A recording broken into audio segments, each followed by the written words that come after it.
Hello, everybody. Good evening for this wonderful evening. And I would like to say thank you for joining for this well-being conference.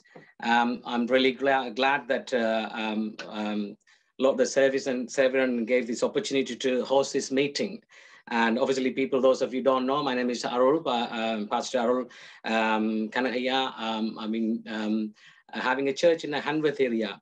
And we have this idea for such a long time to bring the people together, people who really confused and people who need a bit more advice about on the health side. So graciously that we're able to host it today. And I would like to special welcome Dr. Priyankam and Dr. Mona Lisa and Dr. Amla Vernon and also Dr. Muthukumar. So we wanted to thank you so much for joining with us.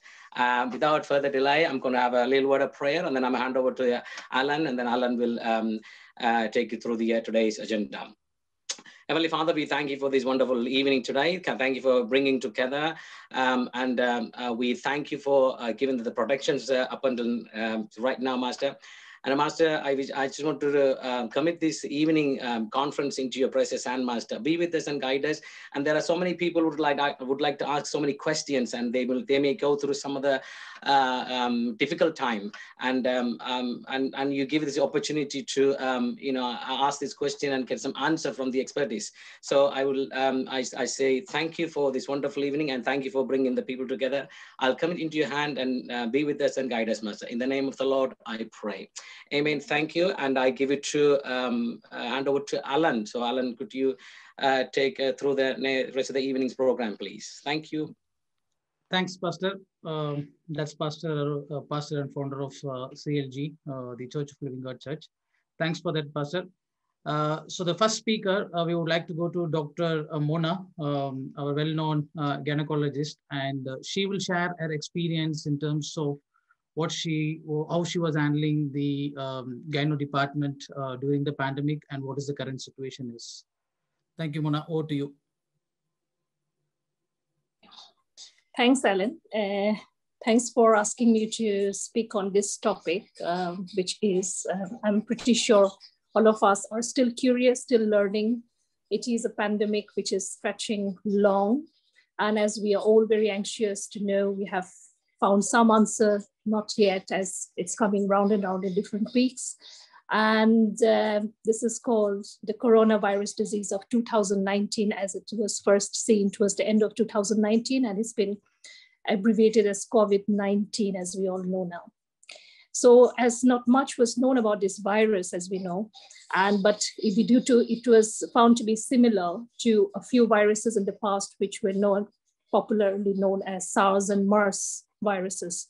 But as we see, it differs quite significantly in terms of its potential in causing the severity of the disease, and its transmission is also very fast and it's very aggressive.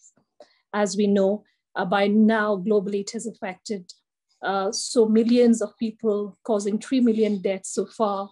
In UK itself, there has been 4.4 million cases which have been recorded as positive. And at the current scenario is that there are more than 2,000 daily positive cases and about 128,000 deaths so far as reported.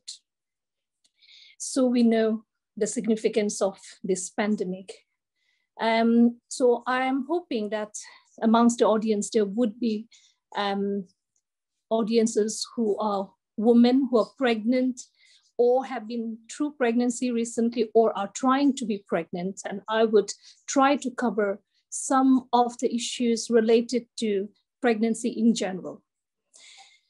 So coming to transmission, as we all know, that this is a human to human transmission, and this is seen in form of respiratory droplets.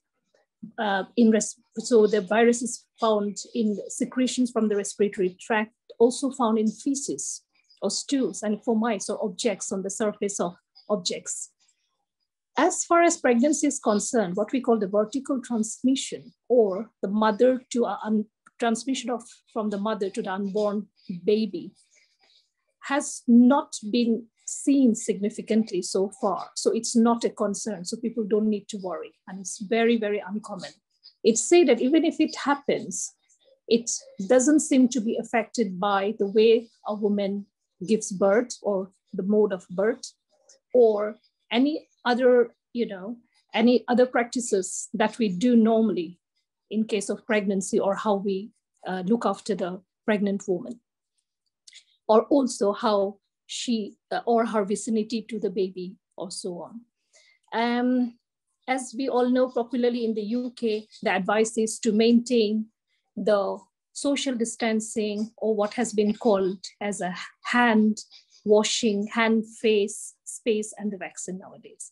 So the hand is like regular hand washing with detergent, simple soap solution, which kills the bacteria, kills the virus, which has got a fatty layer around it. It's enough to kill the virus and inactivate it.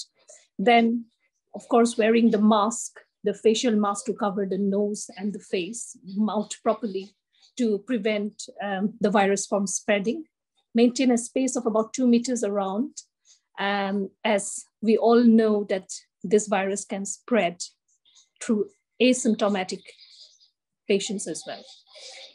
And now the vaccine, which confers significant immunity, as we all know that the vaccine that is being given has got 2 doses. The first dose itself gives you immunity of about 75 to 80%, so it's quite efficient. And this is followed by the second dose, which gives or boosts the immunity to 95%. So this is a good way of gaining an immunity as a population, or what we call the herd immunity. And this is actively being done in the whole of UK.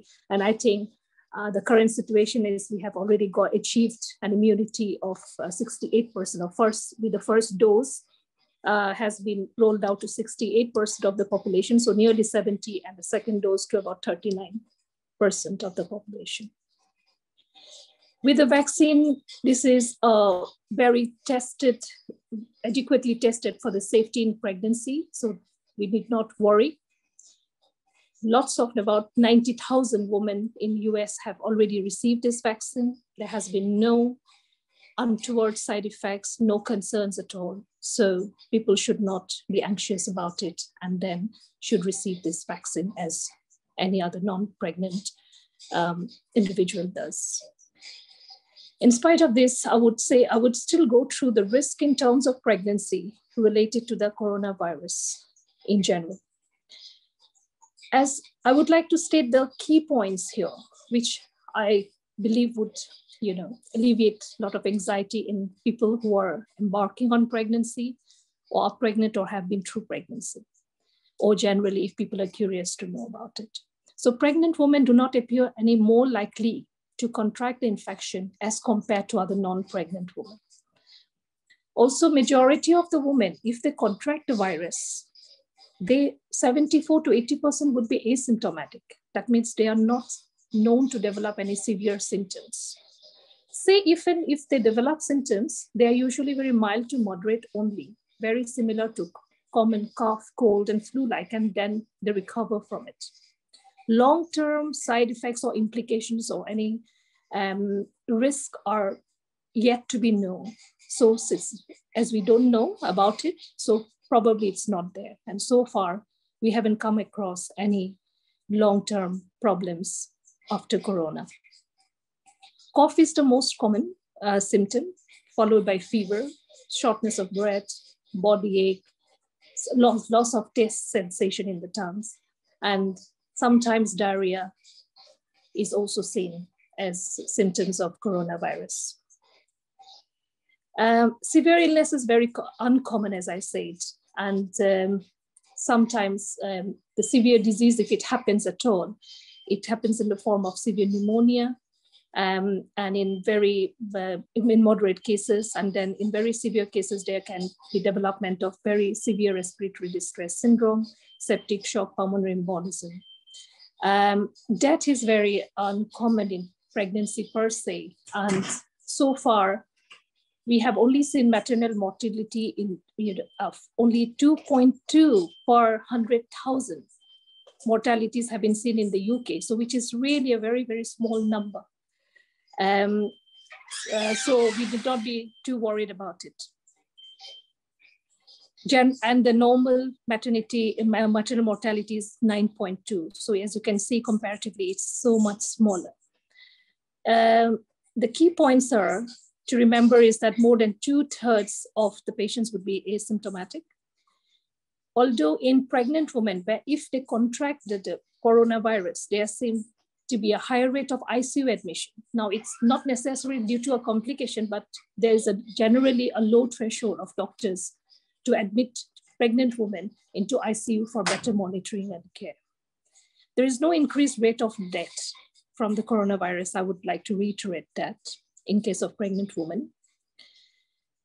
Symptomatic women who need hospitalization during pregnancy due to coronavirus, they may have poorer outcomes as compared to other women who do not have the coronavirus and are pregnant, or those who do not develop symptoms.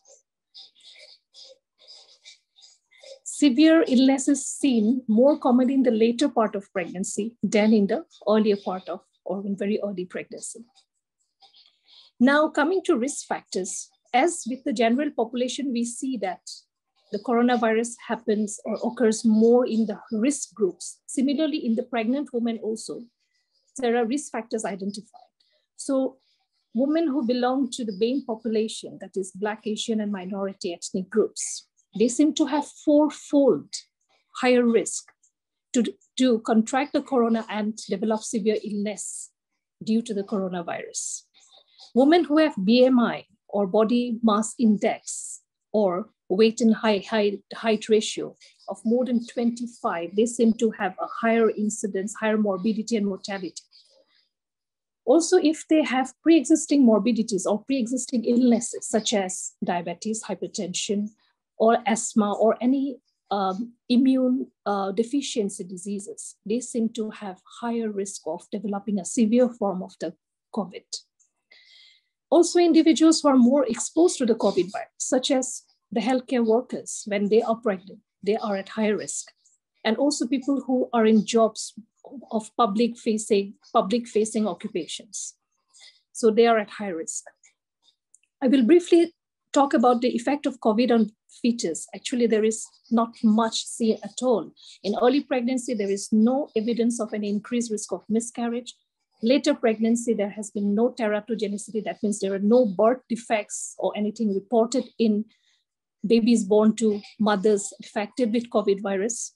And there are no adverse effects seen, such as any growth restriction in the baby or in any other kind of like risk, such as stillbirths. So in summary, overall, the pregnancy and the baby are not affected any significantly due to COVID infection. Now, in the UK, during the last year of pandemic, the antenatal care delivery system had to be changed. And we tried to restrict physical contact with patients, obviously to protect the NHS, to protect any hospital-borne infection between patients to patients, and also to protect the healthcare workers. So this has affected, and there have been some challenges that we have faced during this, that we did not see the pregnant woman as frequently as we would do normally. And this has affected the care, in overall care. But if we have, look at the outcomes of the pregnancy, there hasn't been any significant increase in poor outcomes due to the overall change in the system. However, we have got feedbacks from the women, the pregnant women, who have expressed about the changes, the anxieties in regards to the changes, because they haven't been able to access the system as easily as they would normally do.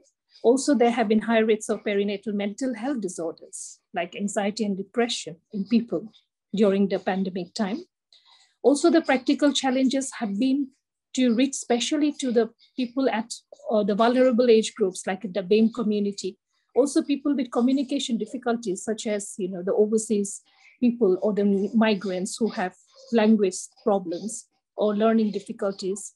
or if they're hearing impaired, they're not able to wear the mask. And then people with no access to mobile devices or even to the internet, we could not do the video conferencing with them or video consultation with them. Also, the overall relation, the medical, the care, the antenatal care also depends on a lot of rapport that a healthcare worker builds up with the pregnant woman. So this has been affected during this change in the antenatal care system during the last year. Sensitive issues like women used to discuss, such as domestic violence, any psychological problems, abuses at home, all these have been affected because women have not had physical contact with the healthcare givers. So they have not been able to say this because of obviously no confidentiality. And in the home, at home, they are not able to discuss this. And they probably had suffered through their problems. Also, the challenge was during this time was of a need of a system in place effectively to identify support, the people who have missed out on their appointments, which have been given less frequently already. And there has to be someone to coordinate the care of such women and some clear pathways to communicate to the GPs who have also changed their practice during this pandemic. We have to provide open access to the day assessment and the maternity triage services. And then the doctors and the healthcare workers, they have to all the time keep themselves updated with the latest changes and the guidances, which are usually published by the Royal College of Obs and Gynae. Appropriate use of PPE to protect the patients and the healthcare workers have been a key concern during this time. And when patients are admitted with COVID, they have to be assessed about the severity, and based on the severity, they would either be cared at home or they would be hospitalized or they would need ITU care. In terms of postnatal care, I know I'm running out of time, so I'll keep it short. So in terms of postnatal care, there has been no significant change. Babies are to be kept with the mother. There is no concern about any, virus being, even if a pregnant woman has been recently positive or is suspected to be or exposed to occur COVID or has tested positive, still the general advice is to keep the baby with the mother and to continue with the breastfeeding, which has been found to be more safer and more important for the baby's health. In terms of vaccine, all pregnant women in line with the general population are encouraged or offered the vaccine. And they are particularly important in pregnant women who work as carers, or they're extremely vulnerable to severe COVID infection, which I have told due to existing comorbidities, and to those who are working as healthcare workers and social workers. During vaccination, breastfeeding can continue. There is no reason to stop breastfeeding for the sake of the vaccination. Pregnancy need not be delayed if someone is trying to get pregnant using fertility treatment. They don't need to postpone pregnancy for the vaccine. They can have it. The doses, the regimes are all the same for the pregnant woman as the general population. I have to here mention about the Oxford vaccine, for which some concerns have been raised because of the incidences of the thrombosis. Now, because of this, though the significance of this incidence is very low, because only very small numbers comparatively, but still when we talk to the pregnant woman about this risk very clearly, and then they're free to choose the alternatives, which are the Pfizer vaccine and the Moderna, which have been extensively used in the US in pregnant women, and no adverse effects have been seen in them. So I would say, I think I have covered till the vaccination, and I would like to stop here because I think this will go on, and I'll wait for any questions later, and I will try and answer them. Yeah, thanks, Mona. Thanks for your time. I know you're having a busy schedule and you're taken off from your night shift and joined us. and shared your experience from the gyno department. So we will just call you back when there is question and answer. And to the audience, if you have any questions, please post it in the Zoom message to us so that we can take it forward. And we are going to have a separate Q&A session later. Thanks, Mona, for your time. Thank you. And the next speaker is Dr. Amla. Thank you. So the next speaker is Dr. Amla Vernon. Thanks for joining us. He's a consultant from Lungs and Respiratory Department. And he has a lot of knowledge and had experienced a lot of things during the pandemic and still is experiencing it. So he would like to share his experience and advice now. Over to you, Dr. Amla Vernon. Sorry to disturb you, Alan. Is Steffi going to interpret in Tamil for yes. Sorry, the end or the in the every session finish? Because if you do that in Tamil now, they can prepare the questions, I believe. Yeah, thanks, Pastor. Yeah, Steffi, you can go ahead. A short a brief about the whatever Mona has spoken. Thank you. I hope everyone can hear me. So Dr. Mona is Dr. Mona வந்து ஒரு gynaecologist. அவங்க வந்து Covid வந்து எப்படி வந்து பிள்ளை பெறுகிற நிலையில இருக்கிற பெண்களையும் வந்து புதிதா பிறக்கிற குழந்தைகளையும் வந்து பாதிக்கிறதுக்கு வாய்ப்பு இருக்குன்னு சொல்லி பேசினாங்க. ஸோ கோவிட்னால நம்ம எல்லாருக்குமே தெரியும், இது வந்து உலகம் முழுக்க இருக்க அநேக தேசங்கள்ல அநேகரை வந்து பாதித்து அநேகரை வந்து மரணத்துக்குள்ளாக ஆக்கியிருக்கு. ஆனா வந்து இதுவரைக்கும் பார்த்த காரியங்கள்ல வந்து கர்ப்பமா இருக்கிற பெண்களிலேயோ இல்ல இன்னும் பிறக்காத கர்ப்பத்தில் இருக்கிற குழந்தைகளையோ வந்து கோவிட் வந்து பாதிக்கிற மாதிரி எந்த அறிகுறியும் வந்து காணப்படல. அதே மாதிரி கர்ப்பமா இருக்கிற நேரம் தாய் வந்து பாதிக்கப்பட்டாலும் கோவிட் அவங்களுக்கு வந்தாலும் அது குழந்தைக்கு வந்து போற மாதிரியும் எந்த ஒரு ரிஸ்க்கும் இருந்த மாதிரி இது வரைக்கும் பார்க்கப்படல. அதே மாதிரி இது வரைக்கும் இந்த வேக்சின் வந்து கொடுக்கப்பட்டிருக்குன்னு சொல்லி எல்லாருக்கும் தெரியும். ஸோ அந்த வேக்சின்ல வந்து முதல் வேக்சின்ல 75 to 80% பாதுகாப்பு வருது, எதிர்ப்பு சக்தி நம்ம உடம்புல வருது. 2வது டோஸ் எடுத்ததுக்கு அப்புறமா 95% எதிர்ப்பு சக்தி அந்த வைரஸ்க்கு விரோதமா எதிர்ப்பு சக்தி நம்ம சரீரத்துல வந்து உடல்ல வந்து வருது. அடுத்தது இதோட இந்த வேக்சினை வந்து 90,000 ஸோ 90,000 பிரெக்னென்ட் விமென்க்கு வந்து கொடுக்கப்பட்டிருக்கு. ஆனா அவங்க யாருக்கும் எந்த சைடு எஃபெக்டும் இல்லை. மற்ற சாதாரண ஜனங்களை விட கர்ப்பமா இருக்கிற பெண்களுக்கு வந்து எந்த விதத்திலையும் கோவிட் இன்ஃபெக்ஷன் வந்து அதிகமான ரிஸ்க் இல்லை. மற்றவங்களுக்கு எந்த அளவுக்கு வர்றதுக்கு சான்ஸ் இருக்கோ அதே அளவுக்கு கர்ப்பமா இருக்கவங்களுக்கும் வர்றதுக்கு வாய்ப்பு இருக்கு. 74% 80% பெண்களுக்கு வந்து கர்ப்பமா இருக்கிற பெண்களுக்கு வந்து கோவிட் வந்தாலும் கூட அது ஏசிம்டமேட்டிக், அதாவது அவங்களுக்கு வந்தாலும் வெளியில ரொம்ப பாதிப்பு இருந்த மாதிரி தெரியாத மாதிரி தான் வந்துட்டு போயிரும்.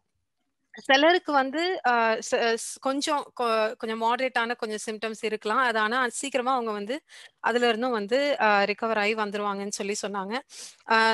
ஒருவேளை பாதிப்பு வெளியில தெரியறவங்களுக்கு வந்து இருமல், அப்புறம் வந்து ஜுரம், அப்புறம் மூச்சடைப்பு, உடம்பு வலிக்கிறது, அப்புறம் வந்து மற்றவங்களுக்கு இருக்கிற மாதிரியே டேஸ்ட் ஸ்மெல் தெரியாம போறது, அப்புறம் நியூமோனியா வர்றதுக்கு ரொம்ப சிவியரா வரவங்களுக்கு நியூமோனியா மாதிரி வர்றதுக்கு வாய்ப்பு இருக்கு. ஸோ இது வரைக்கும் 100,000 ஸோ 1,00,000 பெண்கள் கர்ப்ப பெண்கள்ல இது வரைக்கும் 2% பேர் தான் வந்து இது வரைக்கும் வந்து மரித்த மாதிரி இது வரைக்கும் எண்ணிக்கை காட்டுது. ஸோ 1,00,000 பேர்ல 2 பேர் தான் வந்து கோவிட் வந்து பிரெக்னெண்டா இருக்கவங்கள வந்து இறந்திருக்கிறதா வந்து தெரியுது. ஆனா நிறைய பேருக்கு சொன்ன மாதிரி அது வரதும் தெரியாம போறதும் தெரியாம ஏசிம்டமேட்டிக்கா தான் இருக்குதுன்னு சொல்லி சொன்னாங்க. அப்படியே ஒருவேளை கர்ப்பமா இருக்கிற நாட்கள்ல கோவிட் வந்தது அப்படின்னா ஹாஸ்பிட்டலுக்கு போனா உடனே அவங்க ஐசியூல வைப்பாங்க. அது ரொம்ப சீரியஸ்ன்றதுனால இல்ல, அவங்களுக்கு வந்து எந்த விதத்துல சீரியஸ் ஆயிடக்கூடாதுன்றதுக்காக அது கொஞ்சம் முன்னெச்சரிக்கையா அவங்க வந்து ஐசியூல வச்சு அவங்க மானிட்டர் பண்ணி ட்ரீட்மெண்ட் கொடுப்பாங்க. அடுத்தது அதாவது சிம்டம்ஸே இல்லாம கோவிட் வந்து வந்துட்டு போறவங்களுக்கு ரொம்ப பாதிப்பு அவங்களுடைய பிரெக்னன்சில தெரியறது இல்ல. ஆனா ரொம்ப சிவியரா வந்து யாருக்கெல்லாம் வந்து அது பாதிக்குதோ, வெளியில தெரியற மாதிரி பாதிப்பு வருதோ அவங்களுக்கு தான் வந்து பிரெக்னன்சில அந்த கோவிட் வந்து ஒரு பாதிப்பை ஏற்படுத்துது அப்படின்னு சொல்லி சொன்னாங்க. ஸோ இதுல நிறைய ரிஸ்க் அது எல்லாருக்குமே தெரிஞ்சிருக்கும்னு நினைக்கிறேன். ஸோ அதிகமா BMI வந்து 25க்கு மேல இருக்கிறவங்க, அப்புறம் வந்து டயபெட்டிஸ், ஆஸ்துமா, இந்த மாதிரி மற்ற ஹெல்த் கண்டிஷன்ஸ் இருக்கவங்களுக்கு வந்து இதனால பிரெக்னென்ட் விமென்ல இதுக்கு பாதிப்பு கொஞ்சம் அதிகமா இருக்கும். கோவிட் வரதுனால பிறக்க போற பிள்ளைக்கு மிஸ்கேரேஜ் ஆறதுக்கோ, இல்ல எந்த குறைபாடோட பிறக்கிறதுக்கோ, இல்ல வளர்ச்சியில குறைவு இருக்கிறதுக்கோ எந்த விதமான அப்படி எதுவும் அறிகுறி வந்து இது வரைக்கும் எதுவும் பார்க்கப்படல அப்படின்னு சொன்னாங்க. ஓவராலா கோவிட் வந்தாலும் கூட தாய்க்கும் பிள்ளைக்கும் எந்த விதமான பெரிய பாதிப்பு வந்து அவங்க எதுவுமே பார்க்கல அப்படின்னு சொன்னாங்க. அடுத்தது கடைசியா அப்படியே வந்து பிள்ளை பிறக்கிற நேரத்துல மதருக்கு தாய்க்கு வந்து கோவிட் பாசிட்டிவா டெஸ்ட் வந்ததுனாலும் அவங்க வந்து பிள்ளைய பிரிச்சு கொண்டு போய் தனியா வைக்க மாட்டாங்க. பேபியையும் வந்து தாயோட சேர்த்து தான் வச்சு தாய்ப்பால்லாம் கொடுத்துதான் வந்து பாத்துக்க சொல்லி இன்ஸ்ட்ரக்ஷன் கொடுப்பாங்க ஹாஸ்பிட்டல்ல அப்படின்னு சொன்னாங்க. அதே மாதிரி பிரெக்னெண்டா இருந்தாலும் இல்ல பிரெக்னெண்டா ஆற மாதிரி எதுவும் திட்டங்கள் இருந்தாலும், இல்ல ஃபர்டிலிட்டி ட்ரீட்மெண்ட் எடுத்தாலும், எந்த ஒரு நிலையில இருந்தாலும் வேக்சின் எடுக்கிறத வந்து நீங்க வந்து தள்ளி போடாதீங்க. ஏன்னா இதுக்கும் வேக்சினுக்கும் வந்து எந்த விதத்துலயும் சம்பந்தம் இல்லை. வேக்சின் வந்து அந்த எந்த காரியத்தையும் பாதிக்கவும் செய்யாது. ஸோ வேக்சின் ஆஃபர் பண்ணும்போது வேக்சின் உடனே எடுத்துக்கோங்க. ஒருவேளை ஆஸ்ட்ராசெனக்கா வேக்சின் அது எடுக்கிறதுனால இந்த ரத்த உறைவு அந்த மாதிரிலாம் சில பிரச்சனைகள் நடுவுல நியூஸ்ல வந்தது. ஸோ அது உங்களுக்கு வந்து ஒருவேளை அது எடுக்கிறதுக்கு ஒரு யோசனையா இருந்தாலும் ஃபைசர் இல்ல மாடர்னா நீங்க கேட்டீங்கன்னா, எனக்கு அந்த வேக்சின் தான் வேணும் நீங்க கேட்டீங்கன்னா அவங்களே வந்து அந்த வேக்சினை கொடுப்பாங்க. யூஎஸ்ல நிறைய கர்ப்பமா இருக்கிற பெண்கள் இந்த 2 வேக்சினையும் எடுத்து யாருக்கும் எந்த பாதிப்பும் வரல. அதனால அது சேஃப். அதனால எந்த ஒரு பாதிப்பும் தாய்க்கோ பிள்ளைக்கோ வராது. அதனால பிரெக்னெண்டா இருந்தாலும் நீங்க வேக்சின் எடுக்கலாம் அப்படின்னு சொல்லி டாக்டர் மோனா சொன்னாங்க. Doctor Amla Vernon, over to you. Thank you. Thank you. Can you hear me? Can you give me a thumbs up, Alan? Yeah, okay. First, thank you so much for giving me the opportunity to share my reflections on this COVID pandemic as a respiratory doctor. I'm a consultant physician and I work in North Wales, which is relatively rural. If you imagine a socially distanced London, then that's what North Wales would be, I would say. So in some ways, the pandemic arrived in North Wales a little bit later. So we had a little bit more time to prepare. But it's fair to say that the overall health community is a once-in-a-lifetime experience, hopefully never to be repeated again, once-in-a-lifetime experience, in that it felt like we were going to war with no weapons or protection. Dr. Mona has beautifully covered some of the stats around the disease, the symptoms of the disease, and also touched on protective equipment, which was a huge problem in the first wave, where there was a national shortage. So to start with, we didn't know who to test because we were not testing everyone at that stage. And therefore, if you didn't test everyone, you don't quite know how many people were infected out there and how many people we were seeing and what the proportion was. So we couldn't calculate the risk accurately, although we had a fair idea from Italy and China. So it's reasonable to say that we were not prepared. We felt overwhelmed most of the time. And the protective equipment was a huge problem. So you didn't have your shield and you didn't have any weapons. You didn't have drugs. You didn't have proven treatments that were able to demonstrably save lives and improve people's conditions. So, and this deadly combination of no protection, no weapons led to this constant feeling of fear, both amongst people, public, and also amongst healthcare staff. So even healthcare staff themselves had to categorize themselves as high risk. Some of the more senior, experienced doctors who were over 50 had to shield as a result of their underlying health conditions.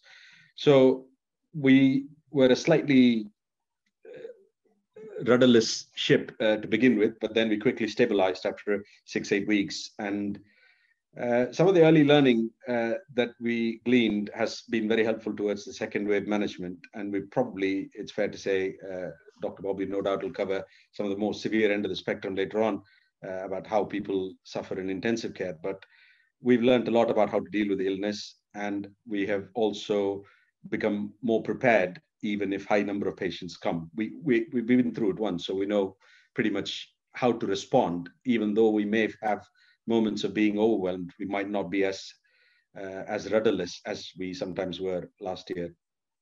One key distinction I want to draw, I mean, people have talked about COVID-19 and the word COVID pneumonia is used quite a lot. One is a very common phenomenon. COVID-19 infection is extremely common now because of the pandemic state, but COVID pneumonia still remains uncommon and relatively rare. So the number of patients who go on to develop pneumonia is fairly small. And even with people who develop COVID pneumonia, the proportion of people who get admitted to hospital and require hospital treatment is still relatively low. It's just that so many people are infected that you still have high numbers, relatively speaking. However, it's important to remember that it's still largely asymptomatic for a large proportion of patients. A small minority of people go on to develop severe symptoms and end up in hospital. So it's helpful to remember that not all COVID-19 infection leads to death and destruction. COVID-19 infection is a viral affliction of the upper airway tract, and people feel terrible, can't taste or smell, feel achy, in pain, have a cough, feel unwell off their food for a period of time, probably a week or two, but then not everyone automatically develops the pneumonic illness. So it's helpful to remember, think of the pneumonia, at least for me. I'm sure Muthu will probably expand on with his virology experience, but the viruses come in through the airway tract and the body is fighting it, and the lungs are the battlefield. So in some ways, the virus will come, leave, and the battlefield damage is what people are struggling to get over. So some of the early cases that we saw were swab negative. So their test for the viral particles were negative. They weren't showing signs of viremia or excess of viral particles in their body, but yet they had this pneumonic illness, which they were sometimes struggling to get over. So I'll move on to the second wave. But before that, it's probably worth saying that coronavirus isn't the only illness that's deadly. There are other health conditions, cancerous illnesses, heart disease, diabetes, complications, other health problems that we see in the NHS day in, day out. It's important not to forget about those conditions, because the fear of the pandemic has paralyzed people's ability to undertake appropriate attention for their own health. For very good reasons, people don't want to come into hospital. There was a period last year where we couldn't respond to people's concerns, saying, I'm unwell, I have breathing problems, I'm an asthmatic, but we couldn't see them. There were no clinics running. All the outpatient departments were converted into swabbing areas, testing areas, ambulatory management treatment areas, escalated zones, call it what you will. There were a number of them. So after we exited the first wave reasonably well, when we started seeing patients, with more advanced complications from heart disease, lung disease. We call it stage shift in lung cancer, where somebody who would have presented to us earlier on with lung symptoms, we would have picked up the lung cancer earlier and treated them earlier, so they had a better chance of surviving the illness. However, the pandemic has resulted in people not turning up to hospital or their doctors because there were no appointments. They come later, and we're seeing people in later stages of the illness and therefore do less well as an outcome. So I want to make a plea here that any member of the community, if they're feeling symptoms of other illnesses, please don't ignore it, because I think the health system will always be under pressure, but you have to raise the alarm and get tested and treated. Thankfully, the vaccine, as Mona has beautifully covered, has covered a large part of the population. So the population is largely protected now. So we have to pay attention to other aspects of our health fairly adequately. So going on to the second wave, I think we had better drugs. So we knew what drugs work, steroids work, anti-inflammatory, immune modulating treatments work. Some treatments we're still learning about. We're still finding the outcome of some of the trials.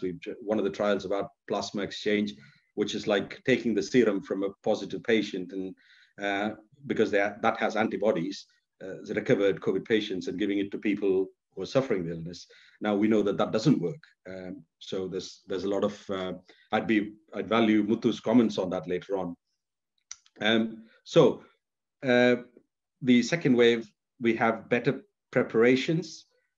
we have better treatments, we have more optimism, we know how to protect ourselves as staff members, because it was very dispiriting to see doctors dying of the illness here and there across the country. So that would send fear through our spines each time we hear one of those news. And it was a difficult year, as everyone will probably recognize. But for the healthcare community, I think it's been a year like no other. I think a lot of the aspects that I was going to talk about, I think Mona's beautifully covered, but I'll probably just finish on one or two things about vaccination. I know there are some questions about post-vaccination. Are you truly protected? Can you get the infection? Yes, we have seen a small number of patients, even after vaccination, coming into hospital with low oxygen levels and requiring treatment. And they don't seem to be typical of what we learned last year. It's a new disease. We've learned a lot about it the last year. The post-vaccine pneumonia looks and feels different. It's a milder disease. It's something you can cope with, but it still can cause severe infections and complications. So avoid complacency. I think still preventing the infection still remains the optimal goal in trying to keep yourself healthy. Please focus on risk factors and try and eliminate as many risk factors and promote healthy living as best as we can. We all go through bad patches in our life. We gain a bit of weight. We probably drink 1 or 2 glasses too much. There may be smokers in the audience. Please, I would urge you to consider your lifestyle health choices and address them, because some of the risk factors that Mona's beautifully covered about are modifiable. We can reduce our body weight, we can reduce our alcohol intake, we can avoid smoking, we can control our diabetes and blood pressure better, we can deal with underlying heart disease and lung disease with better care and attention. So I'd make a plea to you all to promote better self-care and avoid fear, because we now have the weapons, we have the shield. We also have to keep an eye on our wider health and not ignore other pressing priorities and take the right kind of care and attention. So I'm so grateful. It's a privilege to share the stage with some of the esteemed colleagues that I'm here with. I'll be happy to take questions later on. Thank you for the opportunity. Thanks, Dr. Amla Vernon. Thanks for your time. I know you're in a very busy schedule and taken time off in spite of you relocating and moving homes. Thanks for your time. And I would like to call Steffi to translate in Tamil, because majority of the audience are in Tamil. So we would like to hear Tamil translation from Steffi. So இப்போ நம்ம கிட்ட பேசினது வந்து doctor Ambala வாணன். அவங்க வந்து lungs specialist, respiratory and lung specialist. So அவங்க வந்து first வேவ்ல என்ன நடந்தது, செகண்ட் வேவ்ல இப்போ எப்படி சூழ்நிலை இருக்குது அப்படின்னு சொல்லி பேசினாங்க. இதுல வந்து இப்போ முதல் வேவ் கோவிட் வேவ் வரும்போது சூழ்நிலை ரொம்ப மோசமா இருந்தது. ஏன்னா இது எப்படி இந்த வியாதியை வந்து இது பண்றதுன்னு சொல்லி அதை வந்து அதுல இருந்து வர பேஷண்ட்ஸை எப்படி காப்பாத்துறது, இந்த காரியங்கள்லாம் வந்து ரொம்ப பிளான்ட் அவுட்டா ப்ரிப்பேர்டா இல்லை. ஆனா வந்து இப்பயும் கூட என்ன சொல்றாங்க அப்படின்னா, COVID-19ல வந்து அநேகரை பாதிச்சாலும் அதுல ரொம்ப சிவியரா மூச்சு திணறலோட வந்து ஹாஸ்பிட்டலுக்கு வந்த எண்ணிக்கை வந்து ரொம்ப கம்மி. அப்படியே அது வந்து ரொம்ப ஹாஸ்பிட்டல் ட்ரீட்மெண்ட் தேவைப்படுற மாதிரி வந்தவங்களோட எண்ணிக்கையும் ரொம்ப கம்மி.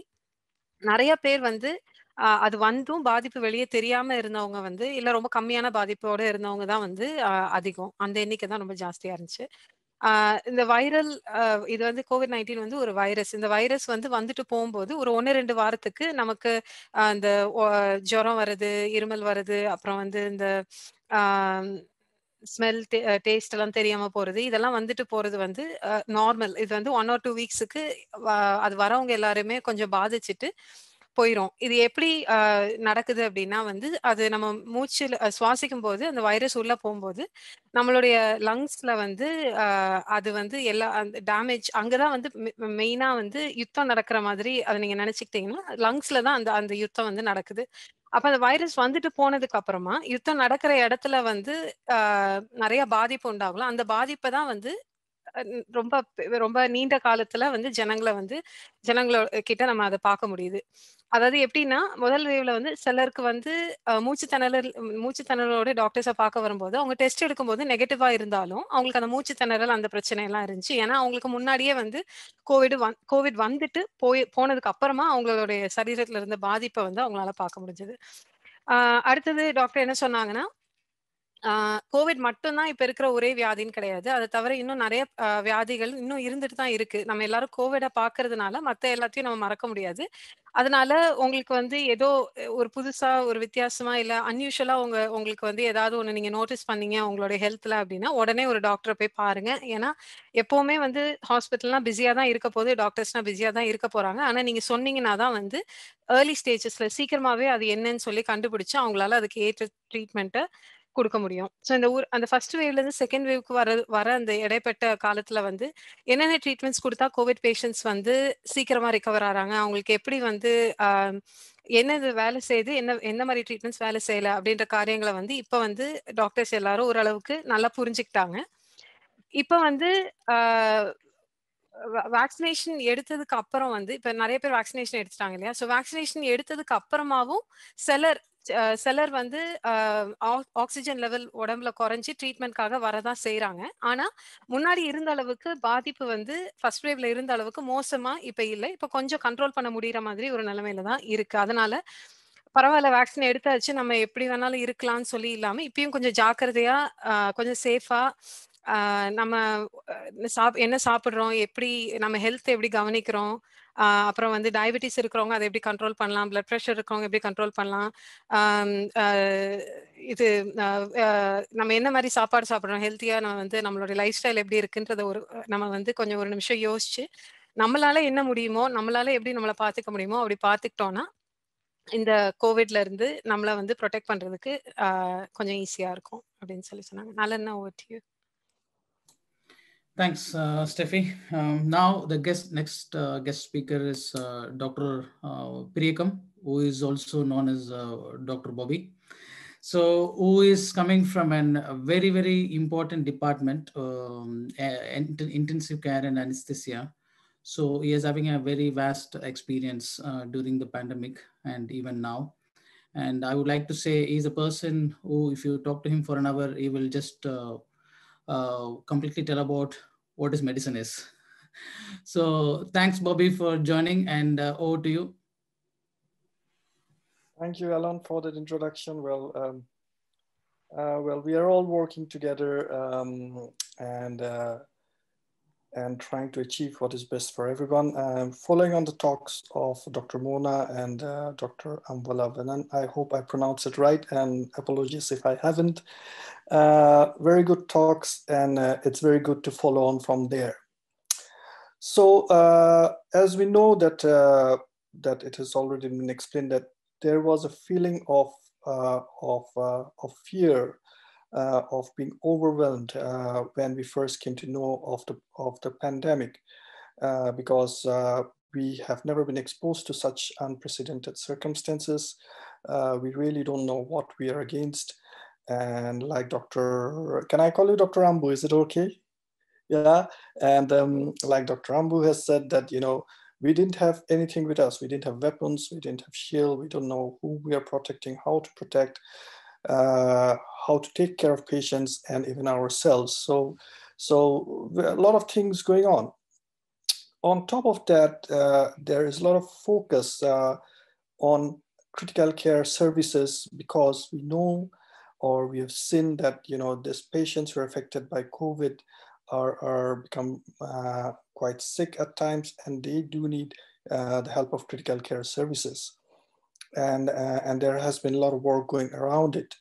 And there's a big focus on not only upskilling the services, but also to avoid critical care services being overwhelmed, because that would have serious implications on the management of patients. So this is why we are having this national lockdowns and regional lockdowns and stuff like that. So take on the positive aspects, as of now, the hospital admissions are decreasing. We are having on an average in England around 130 admissions in a day, out of which 30 patients are admitted in intensive care, and the deaths have reduced to around 10 a day, in a very broad terms, which is good. I'm sure Dr. Muthu will explain that about the R or value, which is less than 1, which shows that the pandemic is waning and we are somehow getting on top of it. So those are the good things. And other good thing is that we have been able to vaccinate quite a lot of people, but still it is work in progress, because we will need to vaccinate, I think, around 80% of the population before we have herd immunity. So a lot of positives in what we have done over the 2 years. So the first wave being in March 2020 and the second wave being in October, November 2020. So in terms of critical care services, for the lay people who are not very sure of what critical care is, so basically this is a specialized ward in the hospital where we deal with the most sickest patients. These patients need a lot of support and mainly what we say organ support, and this is quite resource intensive and staff intensive, and that is what critical care is all about. It's not only, it's a multidisciplinary team that we have. It's not only doctors and the nurses, but also there are physiotherapists who help with the work of the muscles. There are occupational therapists who try and give you emotional, psychological support, and others. There is a pharmacist who deals with the drugs, and there is a dietitian who looks after your diet as such, and there are a lot of other people around which together forms a critical care team. So it's not a one-person job. It is, we work in teams, and we are quite heavily dependent on a lot of our colleagues to together bring a better effect for the patient. So what has been done is that the focus was, how do we accommodate all these patients who are suddenly beginning to come in, who have suddenly become very sick, and which suddenly need intensive care. So the first thing that we had to do was we had to increase the capacity of our intensive care. So we had to, get other wards ready for to admit patients. We had to shut down some of the elective surgical operations, and overall in the nation there were some what are called as nightingale hospitals, which have been constructed to admit these patients. Generally, in the whole of England, we've got around just about less than 6,000 intensive care beds, but the plan was to at least have around 10,000 intensive care beds. Capacity has to be increased. So in our hospital, we had to almost double our capacity. The next is the staffing. It's not only the space and the space, it's also the staffing. So a lot of staff apart. So this was not meant to be just intensive care nurses and other people around it. So they needed help. So we had to retrain ward nurses in a very specific, in a very focus-oriented manner, so that they can at least help some of the intensive care nurses in doing their job. We had to redeploy doctors from other specialties to come and give us a hand, because these sick patients need, apart from intensive care support, they need a lot of other ancillary things getting along with it. So there's a lot of redeployment, retraining of staff, and there has been a lot of simulations, skills and drills, teaching, a lot of work behind the scenes.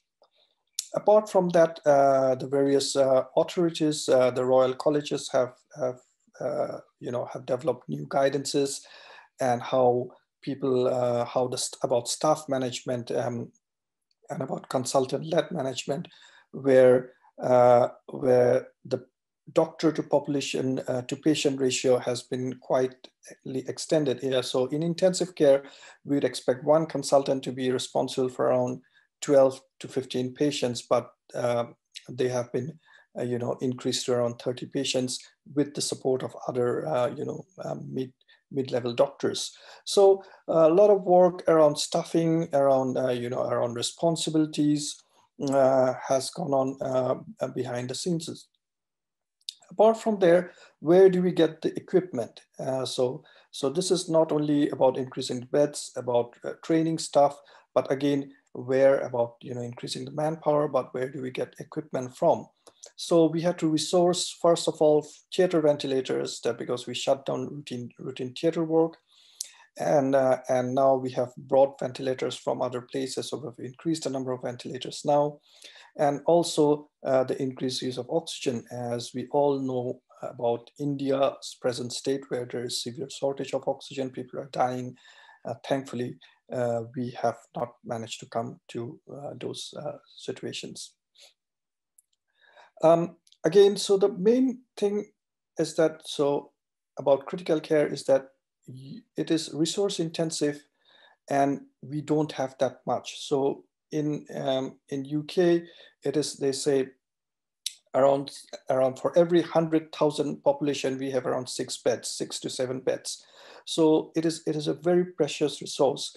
And so we have to try from our side, how do we reduce the demand for critical care? So that is the basis why we have all these lockdowns. That is the basis why we have to use PPE. That is the basis of why we need to, observe all these safety measures, of which have been highlighted in the previous 2 talks of, of hand washing and, social distancing and et cetera, et cetera.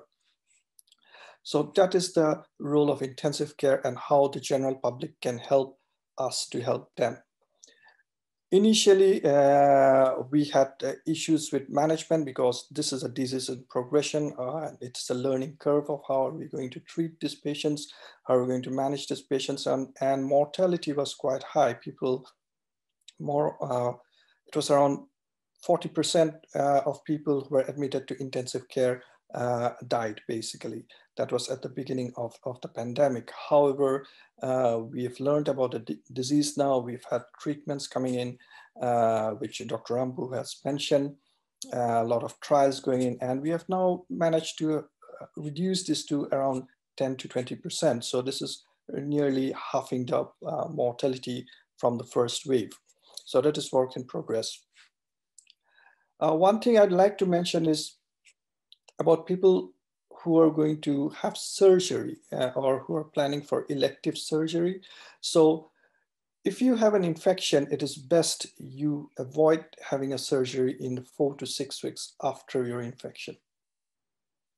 That is one thing. The second thing is, it is very important to get vaccinated. If you have a chance to get vaccinated, please do it, because if you develop COVID infection after having surgery, which is around 1%, your chances of having serious problems are quite high. So, and the risk of death becomes 4 to 8-fold risk of death in the 30 days after your surgery. So it's very important. You need to be vaccinated, and you should take the opportunity to be vaccinated when you can. A little bit about, after all this overwhelming response, we are all human beings. So that's about the moral of the whole medical community. It's a lot of stress on all of us, not only for ourselves, as we're putting ourselves on the line for our patients. It's also for our near and dear ones back home. I'm sure in the first wave, we were all very terrified of how do you come home? Do you take a shower in the hospital? Do you change your clothes outside? And people have all taken various measures to try and avoid bringing the virus home. To some extent, some have been successful. To some extent, some have not been. in our family, both me and my wife did suffer from COVID, but thankfully it was all right, and we didn't go the wrong way, and we didn't have to get into intensive care and stuff like that. So it's very important that the staff morale should be high, which wasn't in the initial part, because we started with a back foot. We started with nothing. Now we have slowly started to make inroads, and staff morale is better, but still the pressure is quite high. So it's very important that we still continue to maintain all this, all these things which are necessary to avoid getting further infection and to reduce infectivity rates. Other thing which came to mind was the people who were sick in intensive care. We did not allow any visitors. So this was a very, very emotionally draining for both us as well as for the patient's relatives, because how do you communicate with them? How do you tell them that their loved ones are very sick? How do you tell them that they're dying? How do you tell them that they're dead in the middle of the night? So this has been very emotionally draining. So initially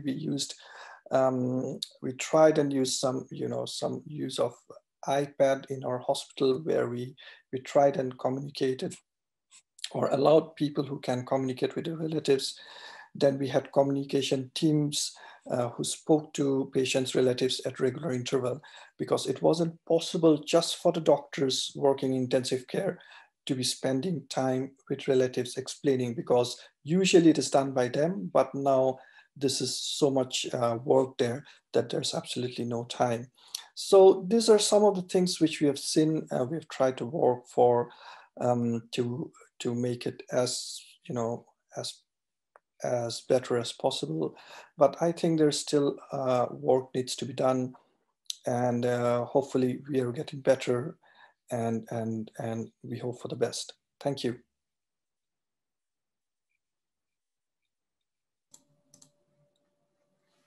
Thanks, Bobby. Thanks for your time. Over to you, Steffi, for providing the translation. So இப்போ நம்ம கிட்ட பேசினது doctor Bobby. அவங்க வந்து ஐசியூலையும் அனஸ்தட்டிஸ்டாகவும் வேலை செய்கிறாங்க ஐசியூவில்.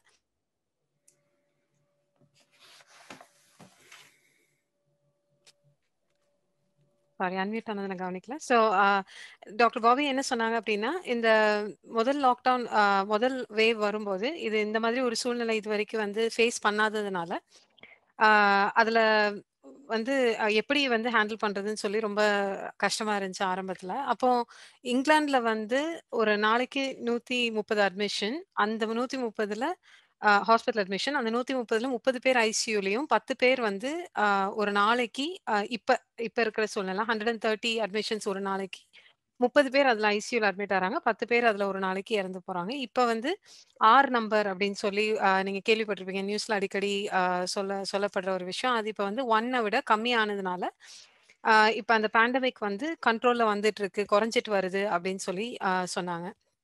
80% ஜனங்க யூகேல வந்து வேக்சினேஷன் போட்டதுக்கு அப்புறம் தான், தடுப்பூசி போட்டதுக்கு அப்புறம் தான் வந்து ஓரளவுக்கு எல்லாருக்குமே வந்து இந்த வைரஸ்க்கு அகேன்ஸ்டா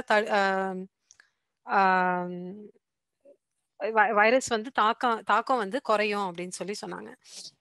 ஸோ கிரிட்டிக்கல் கேர் வார்டில் தான் கிரிட்டிக்கல் கேர்ல தான் வந்து டாக்டர் பாபி வேலை செய்கிறாங்க. அவங்க என்ன சொன்னாங்கன்னா, இது வந்து ஒரு கிரிட்டிக்கல் கேர் வார்டு எல்லாருக்குமே தெரிஞ்சிருக்கும். அவங்க தான் ரொம்ப சிக்கா இருக்கிற ஜனங்களை கொண்டு போய் வைக்கிற ஒரு வார்டு அது. அதுல வந்து ஆனா வெறுமனே டாக்டர்ஸ் நர்சஸ் மட்டும் மற்ற வார்ட் மாதிரி வேலை செய்யற ஒரு வார்ட் கிடையாது. அதுல வந்து நிறைய வேற ஸ்பெஷலைசேஷன் இருக்கிற ஸ்டாஃப் வந்து வேலை செய்வாங்க. ஸோ அவங்க இந்த மாதிரி ஒரு சூழ்நிலையில கிரிட்டிக்கல் கேர்ல இருக்கும்போது அந்த பேஷண்ட்ஸ்க்கு வந்து மன அழுத்தம் அந்த மாதிரிலாம் வராம இருக்கிறதுக்கு அவங்க கிட்ட பேச்சு கொடுத்து அவங்களுக்கு அந்த காரியங்கள்ல வந்து அட்வைஸ் பண்றதுக்கு சில ஹெல்த் கேர் ஸ்பெஷலிஸ்ட் இருப்பாங்க, ஃபார்மசிஸ்ட் இருப்பாங்க. அவங்களுக்கு என்னென்ன மருந்து எந்தெந்த டைம்ல கொடுக்கணும் அதெல்லாம் மானிட்டர் பண்றதுக்கு, அவங்களுக்கு என்ன சாப்பாடு கொடுக்கணும் எப்படி பாத்துக்கணும்னு பாத்துக்கிறதுக்கு டயட்டீஷியன்ஸ் இருப்பாங்க. இந்த மாதிரி ஒரு டாக்டர் இல்ல ஒரு நர்ஸ் பாத்துக்கிற ஒரு டிபார்ட்மெண்ட் கிடையாது. இதுல வந்து நிறைய ஸ்டாஃப் சேர்ந்து ஒரு டீமா ஒரு பேஷண்ட்டை வந்து பாத்துக்குவாங்க.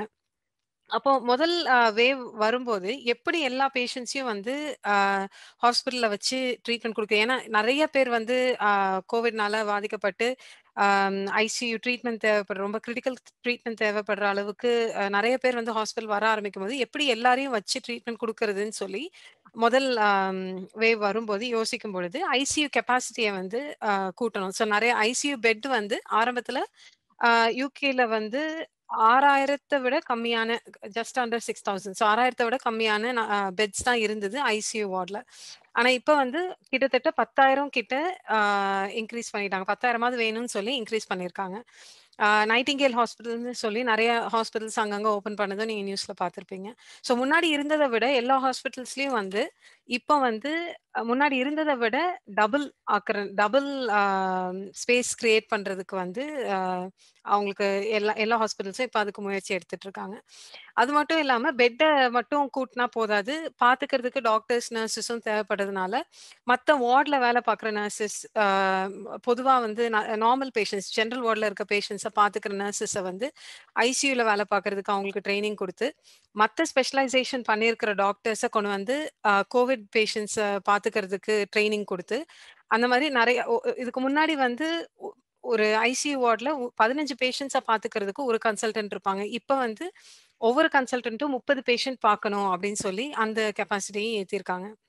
அது மட்டும் இல்லாம டாக்டர்ஸ் ட்ரெயின் பண்ண டாக்டர்ஸையும் இன்க்ரீஸ் பண்ணி, நர்சஸையும் இன்க்ரீஸ் பண்ணி, அது மட்டும் இல்லாம அவங்க யூஸ் பண்ற எக்யூப்மெண்ட், ஸோ நீங்க எல்லாரும் கேள்விப்பட்டிருப்பீங்களா, வென்டிலேட்டர் தேவைப்பட்டுச்சு. நிறைய பேர் வந்து கோவிட்ல வந்து அட்மிட் ஆகும்போது அவங்களால சுயமா மூச்சு எடுக்க முடியாததுனால வென்டிலேட்டர் அவங்களுக்கு கனெக்ட் பண்ணி அது மூச்சு எடுக்கிறதுக்கு அதுக்கு ஹெல்ப் பண்றதுக்கு அது நிறைய வாங்கி அட்டாச் பண்ணாங்க.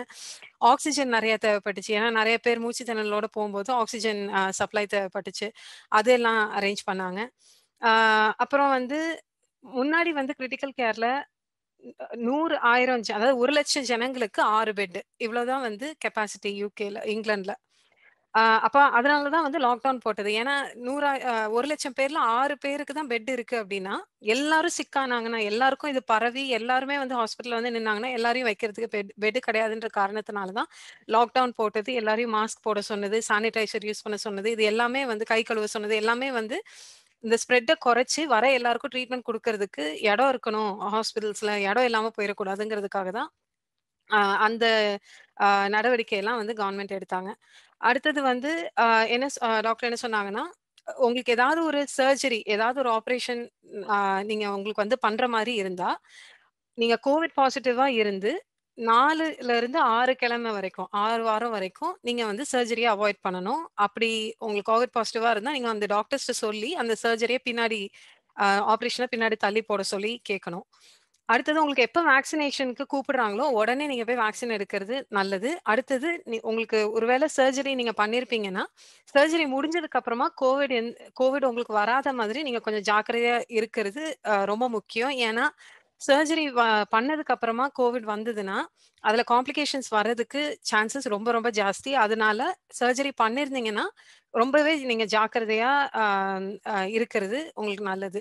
அதே மாதிரி சர்ஜரி ஆனதுக்கு அப்புறம் ஒருவேளை கோவிட் சிவியரா அஃபெக்ட் பண்ணுச்சு, ரொம்ப சீரியஸா நீங்க கோவிட்ல ஒருத்தங்களுக்கு வந்தது அப்படின்னா, சாதாரணமா அந்த சர்ஜரியில இருந்து ரிகவர் ஆறவங்களை விட 4 to 8 மடங்கு அவங்க 30 நாள்ல வந்து அந்த இன்ஃபெக்ஷன் வந்ததுன்னா அவங்க இறந்து போறதுக்கு வாய்ப்புகள் ஜாஸ்தி. அதனால சர்ஜரி பண்ணியிருக்கிறவங்க ரொம்ப கேர்ஃபுல்லா இருக்கணும் அப்படின்னு சொல்லி சொன்னாங்க.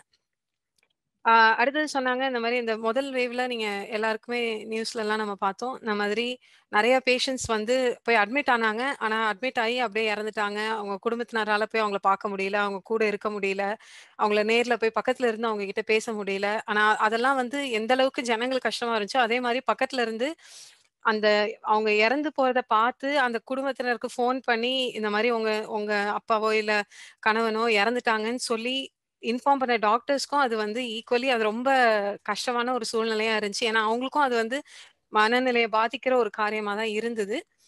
ஆனா அந்த காரியங்கள்லாம் வந்து எப்படி இது பண்ணணும்னு சொல்லி அவங்க வந்து அநேக வழிகளை கண்டுபிடிச்சு எப்படியாவது வீடியோ கால்லையாவது அவங்க குடும்பத்தோட பேசணும்னு சொல்லி நிறைய அரேஞ்ச்மெண்ட் எல்லாம் பண்ணாங்க. ஆனா ஒரு பப்ளிக்கா வந்து நம்ம வந்து கேர்ஃபுல்லா இருந்து நம்ம சொல்ற மாதிரி சோஷியல் டிஸ்டன்சிங் பண்ணி மாஸ்க் போட்டு கை சானிடைசர் யூஸ் பண்ணி நம்ம இருந்தோம்னா தான் வந்து நம்மளுடைய ஹாஸ்பிட்டல்ல இருக்கிற டாக்டர்ஸ்க்கு நம்மளால சப்போர்ட் பண்ண முடியும். Over to you, Alan. Thanks, Steffi. So the next speaker is from India, Dr. Muthu. So he's joined us very late. It's time in India now at the moment. And he's joined from his research department and he's also called as virus man. He's very close. He's having a very close relationship with virus, I should say. And given the current situation in India, he's providing a lot of research papers and guiding the researchers and media talks, a lot of things he's doing at the moment, and it is very late for him at the moment. Still, he has taken time and joined us from India. So over to you, Dr. Muthu. Can you please share your experience and advice? Thank you very much, Mr. Allen and Dr. Bobby, Dr. Monica, Dr. Amla Vernon. Very nice to know about what's happening in the medical arena in the United Kingdom. We have a very different picture here. Now especially it's very gloomy here, very scary. This time we see the first wave, it was like there was somebody on the news says that this many people died. Now we know it's our friends' family.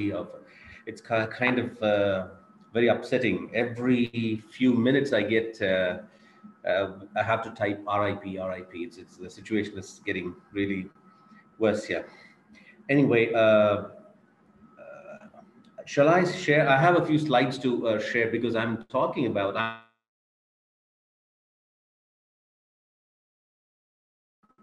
I am Dr. Muthu, not that kind of a doctor. I don't treat patients. My area of interest. That's my area of research. So.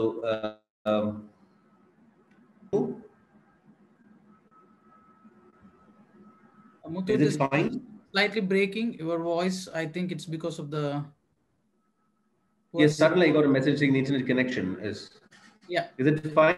Now it's better. Go ahead. Okay. Can I share PowerPoint slides?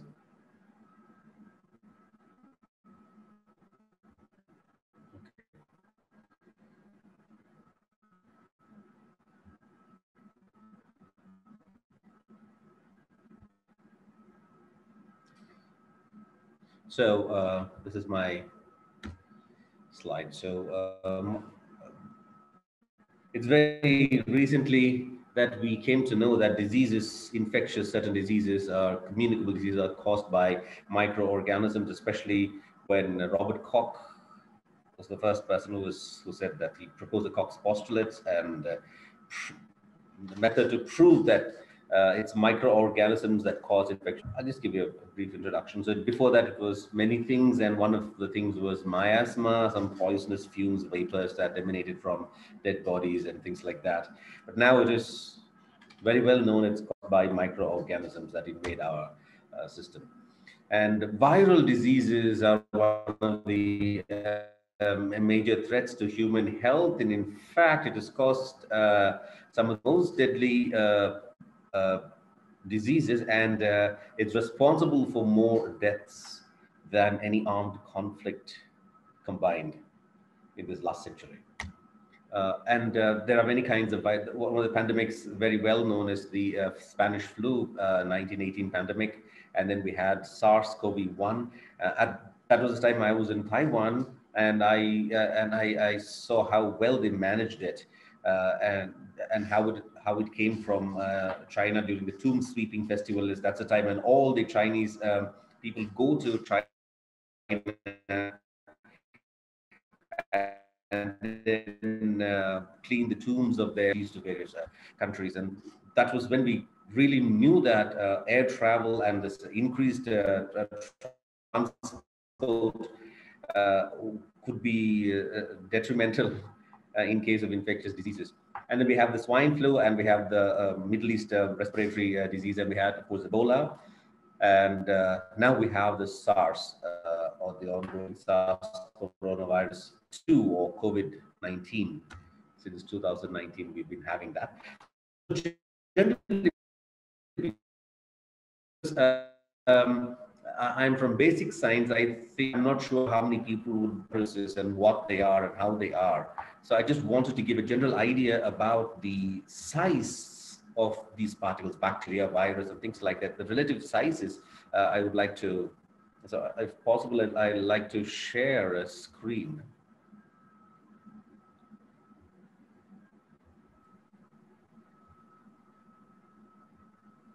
So I'll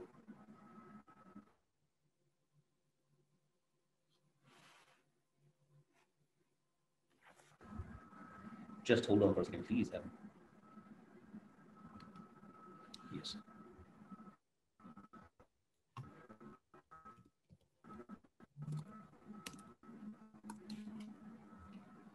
I just wanted to give a general view of how things are, the scale and the size of how things are. So this is, so what you see here is a grain of salt. Hi, Muthu. And then as you go closer, that's, can you see that? Is it, are you able to see that? No, we couldn't see your screen now. And we just switched off your video just because you need to get more bandwidth. You can go on, yeah. Now we could see the screen. Can you see the screen? Yeah. Yeah, okay. Now that's the size of a coffee bean, and that's a grain of rice, and you see a sesame seed, and that's a grain of salt. You see, I'll go further. That's about 0.5 millimeters, half a millimeter. And this is about 500, almost the same, 500 micron, what we call as amoeba, a single cell meters and things like that. Oops, I have a power cut.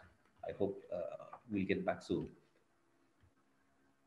And here's the skin cell, and then there's a red blood cell, and the big round thing is this ova, and you see the sperm, and now you see the chromosome. This is how a bacteria looks like. You compare all that, you see this is how a bacteria looks like, and still you're not able to see viruses. So this is the limit of a microscope. Oh.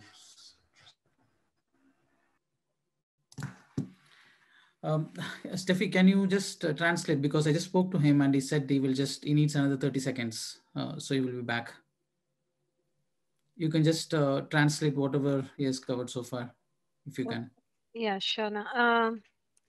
So Dr. Muthu வந்து இந்த virus பற்றி நிறைய research பண்ணி அவங்க அதில் ஒரு expert, அவங்க இந்தியாவில் இருக்காங்க. இப்போ இந்தியாவில் இருக்கிற நிலைமை எல்லாருக்குமே தெரியும். முதல் வேவ்ல இருந்ததை விட இப்போ 2வது வேவ்ல இந்தியாவில் நிலைமை ரொம்ப மோசமாக இருக்குது. எல்லாருமே நீங்கள் நியூஸில் பார்த்துருப்பீங்க. ஸோ வைரஸ் இதுக்கு முன்னாடி வந்து என்னென்ன மாதிரி பேண்டமிக்லாம் இது வரைக்கும் வந்திருக்கு அப்படின்னு சொல்லி டாக்டர் முத்து சொல்லிட்டு இருந்தாங்க கட்டாறதுக்கு முன்னாடி. ஸோ 1918-1919 டைம்ல ஸ்பானிஷ் ஃப்ளூன்னு சொல்லி இது இப்போ இருக்கிற மாதிரி நிலைமையில ஒரு பேண்டமிக் ஒன்று வந்தது. அது வந்து போனதுக்கு அப்புறம் சார்ஸ் பேண்டமிக் ஒன்று வந்தது. அது பேண்டமிக் இல்லை, அது கொஞ்சம் பிரபலமா வந்து பேசப்பட்டுச்சு, எல்லாருக்கும் தெரிஞ்சிருக்கும். அதை தொடர்ந்து ஸ்வைன் ஃப்ளூ வந்தது. அதுக்கப்புறமா மர் வைரஸ்ன்னு சொல்லி அது ஒன்று வந்தது. அதை தொடர்ந்து எபோலா வந்துச்சு. அதுக்கப்புறமா இப்ப நம்ம COVID-19 SARS-CoV-2 அப்படின்ற வைரஸ் 2019 தொடங்குனதுனால அதுக்கு பேரு COVID-19ன்னு சொல்லி இப்ப நம்ம அந்த பேண்டமிக் நம்ம பார்த்துட்டு இருக்கோம். அப்ப வைரஸ் வந்து எவ்வளவு சின்னதா இருக்குன்னு சொல்லிதான் வந்து டாக்டர் முத்து காட்டிட்டு இருந்தாங்க. அதுக்கு முன்னாடி கட் ஆயிடுச்சு. ஸோ அவங்க காட்டின அந்த ஸ்க்ரீன்ல வந்து நீங்க பார்த்துருப்பீங்க, ஒரு காஃபி பீன் எவ்வளோ சைஸு, அதுல இருந்து ரைஸ் எவ்வளோ சைஸு, அதுக்கப்புறம் அது இன்னும் சின்னதாக்கிட்டே போனா நம்ம ஸ்கின், நம்ம தோல்ல இருக்கிற செல்ஸ் என்ன சைஸு, அப்புறம் வந்து அப்படி ரெட் பிளட் செல், ரத்தத்துல இருக்கிற செல்ஸ் என்ன சைஸ், அப்படி குறைச்சிக்கிட்டே போகும்போது கடைசியில பாக்டீரியா, அதாவது கிருமி, அந்த பாக்டீரியான்றது ஒரு கிருமி. ஸோ அதோடைய சைஸுக்கு போனதுக்கு அப்புறம் அதை தாண்டி நம்மளால மைக்ரோஸ்கோப் வச்சு கூட பார்க்க முடியாது. அதுதான் வந்து இருக்கிறதுலே நம்மளால பார்க்க முடிஞ்ச சின்ன காரியங்கள்ல இருக்கிறதுலே சின்னது. அதுதான் மைக்ரோஸ்கோப்ல பார்க்க முடிஞ்சது. வைரஸ் வந்து அதையும் விட இன்னும் சின்னதான ஒரு கிருமி. அதை வந்து மைக்ரோஸ்கோப் வச்சு கூட நம்மளால பார்க்க முடியாது அப்படின்னு சொல்லி சொன்னாங்க. அலனா மேபி அவங்க வர வரைக்கும் questions maybe we can take. Sure, that may not be a bad idea.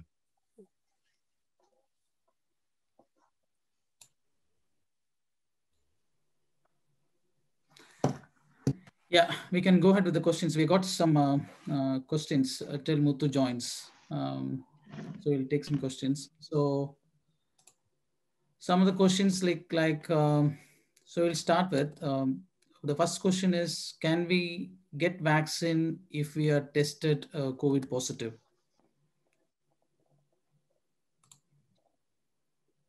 Do you want me to take that question, Alan? Yeah, please. Okay. Yes, it's okay to take a vaccine after COVID positivity. As a prudent measure, it's probably best to wait 4 weeks. It's not evidence-based, but that is the current practice. It's completely reasonable to do so. That is still recommended, although you might think that having had a COVID infection, you've got a surge of antibodies. But still, the vaccine still offers some additional benefits. So there is some protection. I can see Muthu's back on the screen, so I'll stop that. Yeah. Thanks, Dr. Amla Vernon. Muthu, can you please continue? And if required, you can switch off your video and show the slides. Yeah.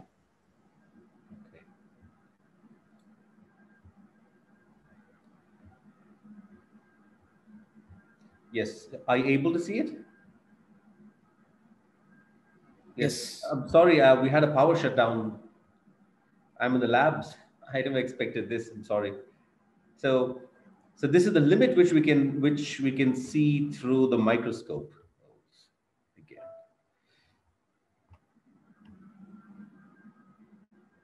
Beyond this, you cannot see through a light microscope. You see that's the E. coli, that's the bacteria, the smallest life form, bacteria, and then you see now, this is a mitochondria, the powerhouse of the cell, subcellular structures, and now you see viruses. Only now. We see the measles virus, you see the influenza virus, this is the HIV, around, let's say, coronavirus is this size, around the size of HIV virus. So I just wanted you to know, look at the relative sizes. It's so small, we can't see it. So there are many other ways with which we can detect it, not by vision, not by seeing it, but even through an electron microscope. But these are very, very shy things. They're not very clear. But anyway, the things have the technology is developed, we are able to see. So then you see, I just wanted to show you the virus. And the other thing, two things we're going to discuss today is the antibodies, which are produced against the virus. So this is about 12 nanometers, and this is about 100 nanometers. Okay, so you see that's about 45 nanometers, and let's see, this is about 100 nanometers. So that's the size comparison which I wanted to make yourself acquainted with. Right, now back to my slide here. So this is how the virus, the sizes are. And what is a virus? A virus is a biological entity, but it's considered it's neither living nor living, and not non-living either, because it does have certain properties of life forms, and it does not possess certain properties which life forms should have. For example, it has a DNA as a genetic material, or RNA as a genetic material, like all life forms, and that is mutable, and it can evolve. That's very much characteristic of a life form. Whereas it doesn't have certain properties like ribosomes, things like that doesn't have. So it's very difficult to call it a living organism. So I just call it a biological entity. And it carries, I told you, it carries a genetic material, which is the instructions of how to make many copies of itself, how to reproduce. So that information is there in the genetic material, which is covered in a protein shell, a shell that is made up of proteins covered. And some of the viruses, like coronavirus, have an extra cover, an extra coat, which is made up of lipid membrane, which is just a fatty layer. Okay, and that's where you see the spike proteins and all that. And a virus has to enter a cell in order to make copies, in order to reproduce. So it exploits the cell's machinery and the resources of the cell to help it reproduce itself. And it has to do it very quickly, because the cell, yes, the cell does not know that the virus is there, but it will take some time for the cell to really sense the presence of the virus and take action against the virus. And that's the race between the virus and the cell. So the virus will have to do its reproduction very, very fast. It has to make many copies of itself very, very fast. So it's a race between the virus and the cell, right? So this is how a virus, this is what my student did. I never thought about this as a good example. This is the Ferrero Rocher chocolate. And a virus looks like this. Let's say a good comparison. This roasted hazelnut inside is a genetic material which is enclosed in this chocolatey thing. That is the protein shell, And some viruses have an extra crispy wafer-like thing. You know, that what you see here is the membrane that the virus has. And there are some other roasted hazelnuts on top of it. That's the membrane proteins, like the spike protein, which we would see in coronavirus. So this is how a virus generally looks like. And what the virus does is it has, I told you, that it has to enter inside the cell. So it has to enter the cell, and then it'll use the cell's machinery to make many copies of itself. Don't worry about this diagram. It has to make many copies of itself. And as I told you, it's a race. There is very little time, because before the before the cell can recognize the presence of a virus and take action, the virus has to make many copies. And when I say many copies, it's not like photocopying. It is not like Xerox. It is like a message is there, one has to read it and then make a copy of the message. They have to read the message and then write the message. So the replication enzyme will read the codes and then will make an exact copy of that. Okay, so remember, it's not a Xerox copy. You have to read it. So every time when something is read anew and one writes it, there is always possibility of mistakes.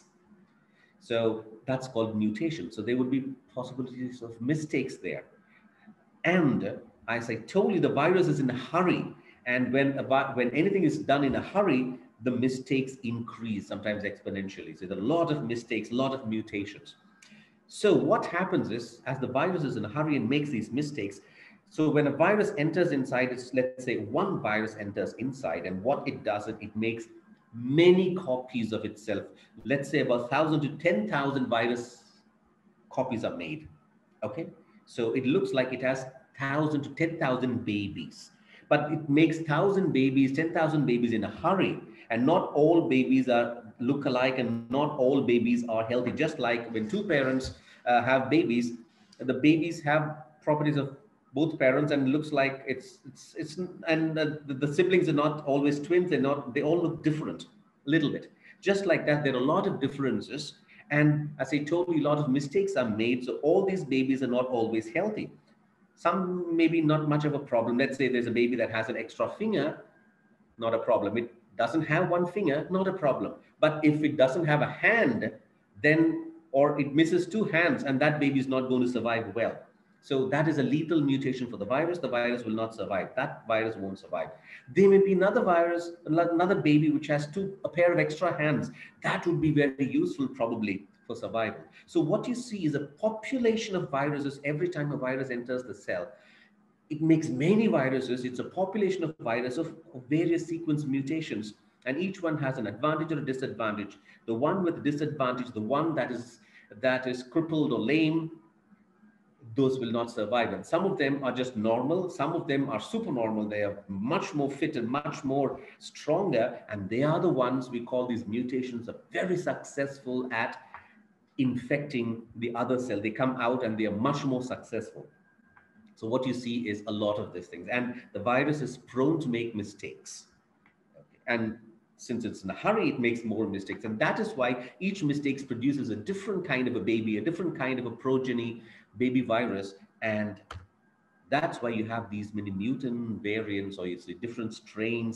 That's why you see all these differences. And we are worried about just one particular difference, which happens in the gene that encodes the spike protein. So we'll talk about the spike protein.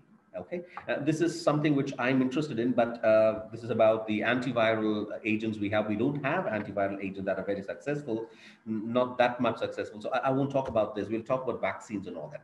So this is the SARS coronavirus 2. This is how it looks like. It's a very beautiful diagrammatic representation of the SARS coronavirus. And this is the virus. That's a membrane there. Inside you see is the RNA, the genetic material that's inside, and the outside you see the spike protein, that's why it's called corona, because it's like a crown. So this thing's pointing out. That is called the spike protein. And that is what helps the virus enter inside the cell. Can I turn on the video for a minute? Yeah, yes. Let's say this is a cell. Okay. I'll just show some. Does it look like a cell? That's a nucleus. It looks like a cell, right? And the cell has what is called as receptors. These are locks for doors that allow transport of molecules. It needs water. Cells need water. Cells need salts and nutrients, and they have to excrete substances that are not needed. So for all this, there are gateways. Nothing is so free. It always happens through a gateway. And one of the gateways for something we're not very sure, it's called angiotensin, what's it called? The ACE2, angiotensin converting enzyme 2 receptor. Okay. Now what the virus does, this is the virus. Okay. What the virus does, you see, this is the spike protein. Are you able to see that? Is the background visible? So this is the spike protein of the virus. The spike protein is like a counterfeit key or fake key that opens the doors, the lock of the door. So the ACE2 receptor is not made for the virus. It has a different purpose. But the virus uses the ACE2 receptor with its spike protein. It opens and it enters inside the cell. So this spike protein is very important. So any changes in the spike protein may make the virus extremely weak or non-infectious, or the binding is very strong. If it's very much like the original or something like that, if it's very strong, what we see in these strains, the very effective strains we see here, the most lethal strains, if it is so strong, power cut again, I'm sorry, then the virus becomes very infective. So the virus enters through this ACE2 receptor using this key it has called the spike protein. Now, our interest lies in this spike protein. Now, what we do is we use vaccines in order to prevent. Vaccine is not a drug like an antibiotic. After we give when there's an infection, this is what we give before we get an infection. Oops.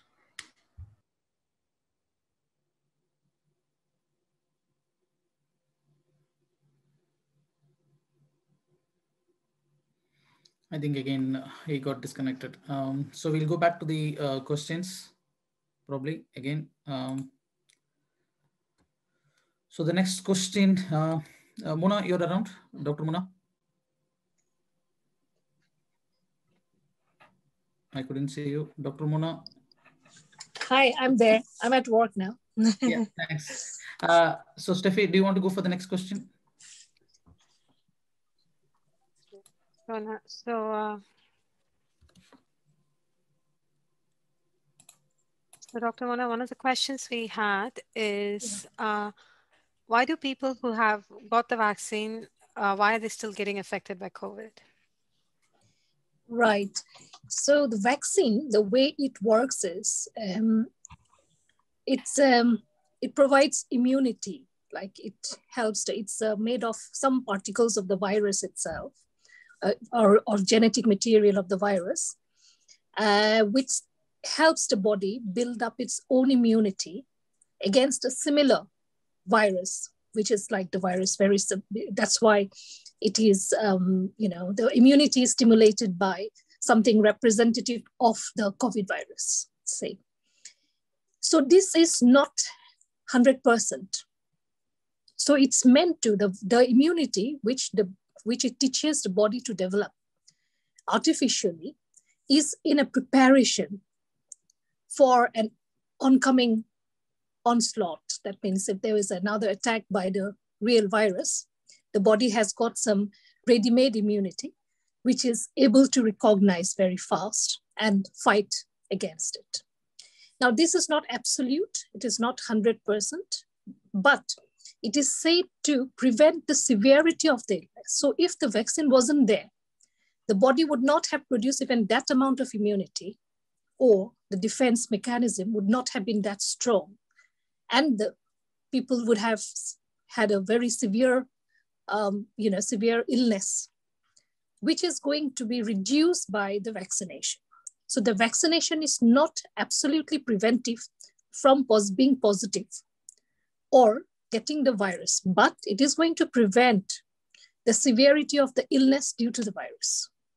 Because people die of the illness, not from the positivity of the virus.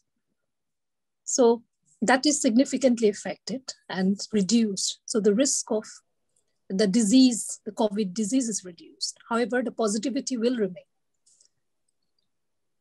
I hope I'm clear. Yeah, thanks, Mona. And the next question is from another person. He is asking, like, I'm having diabetics, and what should I do during this pandemic? As I'm told that I can get the virus even after getting the vaccine. So one of you can answer. Okay. Tamil solituma. You can go in English. If required, we can just translate it. Yeah, okay. So good control of diabetes would be a helpful thing to do.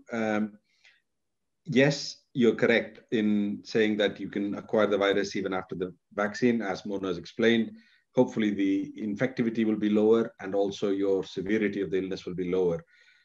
All we can do is reduce the risks that there are. And if diabetes is present, then you can't change that fact. What you can do is achieve good control of it and hopefully have a better outcome from the illness, both with the help of the vaccine as well as good control of the diabetes.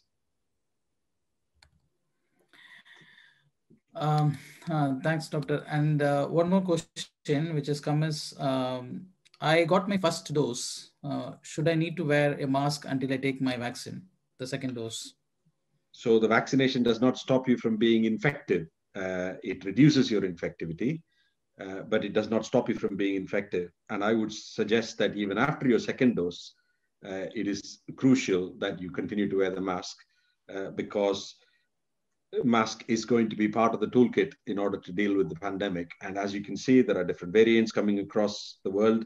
It's quite important that we don't get complacent. I think I covered that in my talk. I think you should continue to wear the mask until the whole world is reached a position where that is not required.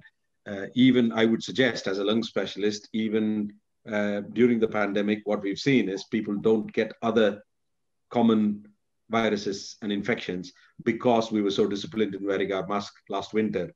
So I think it may be it may be a discipline that we have to keep for a long time because we know that older, frailer people with illnesses can be protected by masks. So the masks, I'm afraid, is going to stay as part of our future. Thanks, Dr. Amla Vernon. And Dr. Muthu, I know you're just back, but we are just slightly running over. It's a good explanation you just started with. So, but we have a few questions come from some of our audience. This is with regard to the virus and vaccination. So the one of the question, which is from one of them is, I was tested positive. My wife and children are negative. Is it airborne, the virus is? If so, why is my family members were negative? Again, if it is airborne, then it should have spread to the entire population. So what is your advice on that?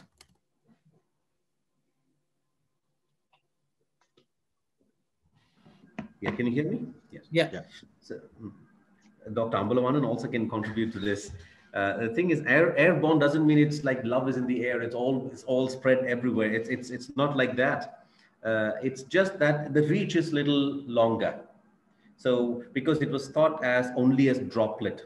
So droplet is a little heavy, so it goes maybe when somebody sneezes or coughs, the reach is about 6 feet or something like that, around 6 feet or 2 meters, something like that. But now it is believed that it's much smaller, even much smaller droplets which can travel in the air a little bit longer. It doesn't mean that 20 feet away it'll be in that concentration. No, if we are in closed enclosures without wearing a mask, then the probability of getting infected is higher. But in open spaces, it's not that much. But even the 6 feet doesn't seem to be enough if we are not taking protective measures like wearing mask, N95 or whichever mask. It is better to have much longer distance. That's it. It just means maybe you can about 12 feet or so, 10 feet or so would be much better. So it doesn't mean it's all like dust in the air. It's not like that. It gets quickly distributed, diluted to quantities where it is the multiplicity of infection or the dose required to get infected is smaller. The next thing is they are living in the same house, and why are the other people of the family not infected? Well, first, we are not really sure how well the testing, the diagnostic works. For example, the RT-PCR is not very reliable. I'm also surprised the way people mention it as a gold standard. Gold standard is always Koch's postulates. Gold standard is you take the virus and then you put it on cells and see if it infects the cell and then take it. That's the gold standard.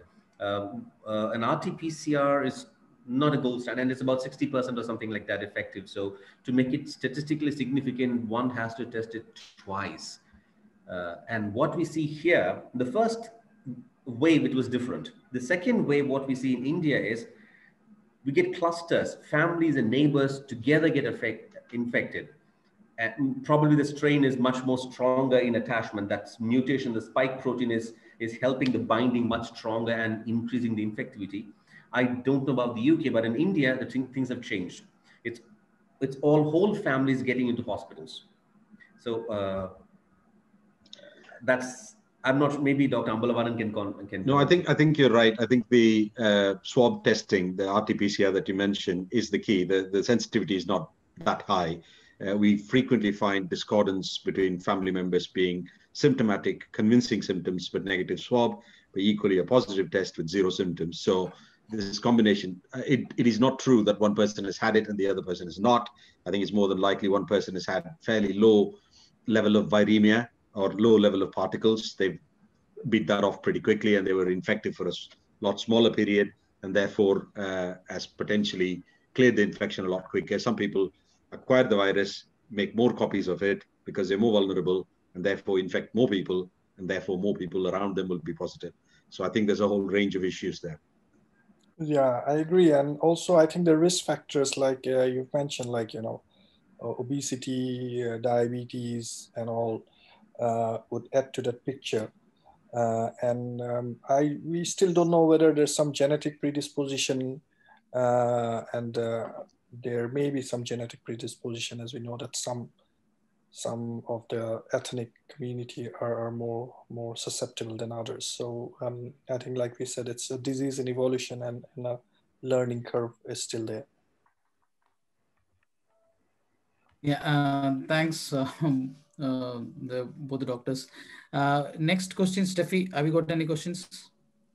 Yeah, this question is for Dr. Mona. Someone said that they're pregnant and they're not comfortable to take the vaccine. They're asking for your advice.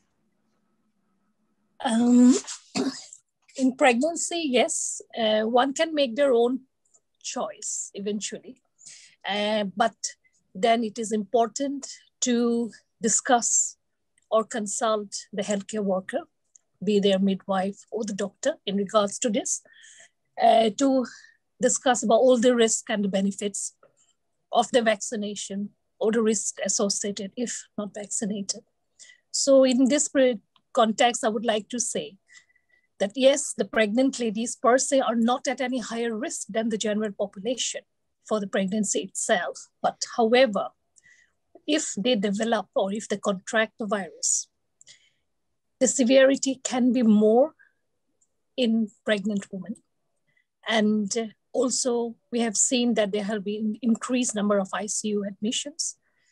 There is a risk of preterm delivery of the babies. So there's a risk of prematurity. And yes, it has got an unpredictable course during pregnancy. So it should be encouraged, but it's eventually the decision lies in the patient. So that's why information leaflets, discussion with the healthcare professionals will always be important. And then she can make her own informed choice. One more question for you, Dr. Mona. Yes. What if they have, the mother has tested positive after the delivery of the baby? Yes. They've asked if it will affect the baby and if the immune system, and if it will affect the baby and the immune system of the baby. Yeah. Sorry, I think I have, during my talk, I have tried to cover this aspect as well, but again, I'll reiterate the same thing. So it has been clearly said in the guidances that there is no reason to separate the baby, which essentially means that if the mother is suspected of COVID with her symptoms or has proven to be COVID positive, unless she is very unwell with the COVID, the disease itself, where she needs to be treated for the purpose of treating, if she needs to be isolated, that is a different scenario altogether. But for the risk of spreading it or giving it to her baby, there is no reason she should isolate or separate her baby, because the risk has not been shown at all. In fact, theoretically, if a mom has been COVID positive and she's breastfeeding, or even if when she was pregnant, there is a theoretical advantage of her giving the ready-made immunity against the virus to the baby passively. Although again, as I said, this is in theory, this has also not been proven. But then if I had to give a reasoning, then I think it is more in advantage than not. And then, as I say, there has been no evidence to suggest that separating the baby for the risk of acquiring the disease from the mother is not been a concern at all. Thanks, Dr. Mona. We are getting more questions, so we'll try to take at least 4 or 5 questions more because we are running out of time.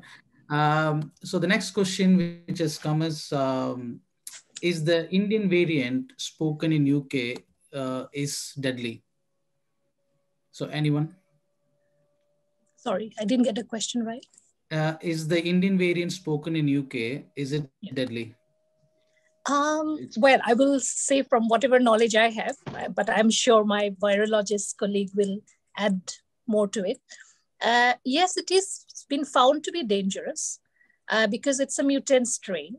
Nobody is sure whether the viruses, the vaccines which have been prepared for the prevailing strains is going to cover or actually protect against it, because there have been instances where people who have had all the doses, completed the 2 doses, also had severe form of the disease. And some of them have succumbed to it as well. So I think overall the impression is that this new strain, which has been identified first in India, or the Indian strain as it's called, the new mutant strain, seems to be much more dangerous because it's affecting even the younger age group. And that's why we are having to roll out the vaccine. India is very quickly rolling it out to the younger population as well. Just to add that, yeah, I agree. There's 2 elements when you talk about whether a virus is worse or not. Muthu will no doubt throw some more light on it. One is the virulence of, does it cause an illness that's worse? Second is the infectivity. Does it infect more people? And the third factor, of course, is it susceptible? Is the existing vaccine range protect us from this variant? So there are unknowns in all these 3 elements, but I suspect this is slightly more infective because of the R number, but it may be the same in terms of virulence, I suspect. It's causing the same devastation that the original variant caused in terms of death rate. It just may not be covered by the existing vaccine. Although my suspicion is the vaccine protects a little bit, but not as much as we hope it would. I hope that covers all points, but Muthu may have a different view.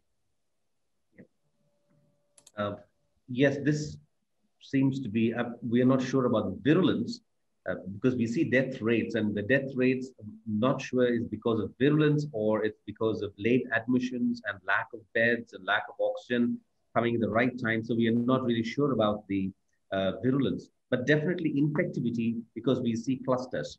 So looks like it is virulent. Probably the spike protein, this protein probably is very strong in binding to the receptor and entry. Probably the mutant is strong. But coming to the point of vaccines and the effectiveness of vaccines, let me just show another picture. This is an antibody, as people told that what happens when they give a vaccine is vaccine is either an inactivated form of the virus or part of the virus you inject. Let's say this is a spike protein, and then you just give the spike protein either as a protein or as DNA or RNA. And in the end, whatever vaccine we have given so far, apart from the whole kill vaccine, is it produces the spike protein inside our cell, and the immune system recognizes it. It's like a training dummy, like a martial arts training dummy or a military training dummy. You try to shoot the dummy first and then learn from it, and then when the enemy comes, you now have target practice. So it works. So what they give is the entire spike protein, but what really binds to the receptor is the receptor binding domain of the spike protein. And let's say it binds like this, let's say like this. And now it is not able to open the lock. It is not able to bind to the receptor, ACE2 receptor. Now, I just showed a very diagrammatic, a very simple representation like this, but what really is can happen is there are many antibody binding sites there, or many epitopes. So even if there is a mutation in one, okay, there are other antibodies that can come and bind to it. So it is a very rare possibility that there is an immune evasion or immune escape from the virus, especially in vaccinated people. So when we talk about the second dose, even after the second dose, people are still even dying. Some people are dying, but the number is very less. So what we have to consider is the amount of people dying or getting disease without vaccine, without getting vaccinated, and the number of people who are dying after getting vaccinated. So that would be a right measure. And what we see is, yes, they are protected. In America, we see that even the masks, they are relaxing, that vaccinated people can walk in the street or can go in crowds with other vaccinated people without masks. Seems to be a good sign that the vaccine does work. And in the case here in India, one is the viral, the infectivity. The other thing is our complacency. What Dr. Amla Vernon said is the complacency. We had that. Even now we have it because now we have more stringent measures, because for the past 3-4 days, we had a lockdown, but it was not stringent and people were not adhering to the COVID etiquette. So that complacency and the elections and all these factors and the religious things like the gatherings. So these factors could be contributing factors, which has exploded the infection rate of this virus, because there was absolutely no physical distancing, no masking, no washing hands. So that would have accelerated, and suddenly there is a lack of beds and lack of oxygen. So all these are the combination of factors, but vaccination must be done. There's no other way out. So it's very difficult for us to blame the vaccine. That's the only hope we have.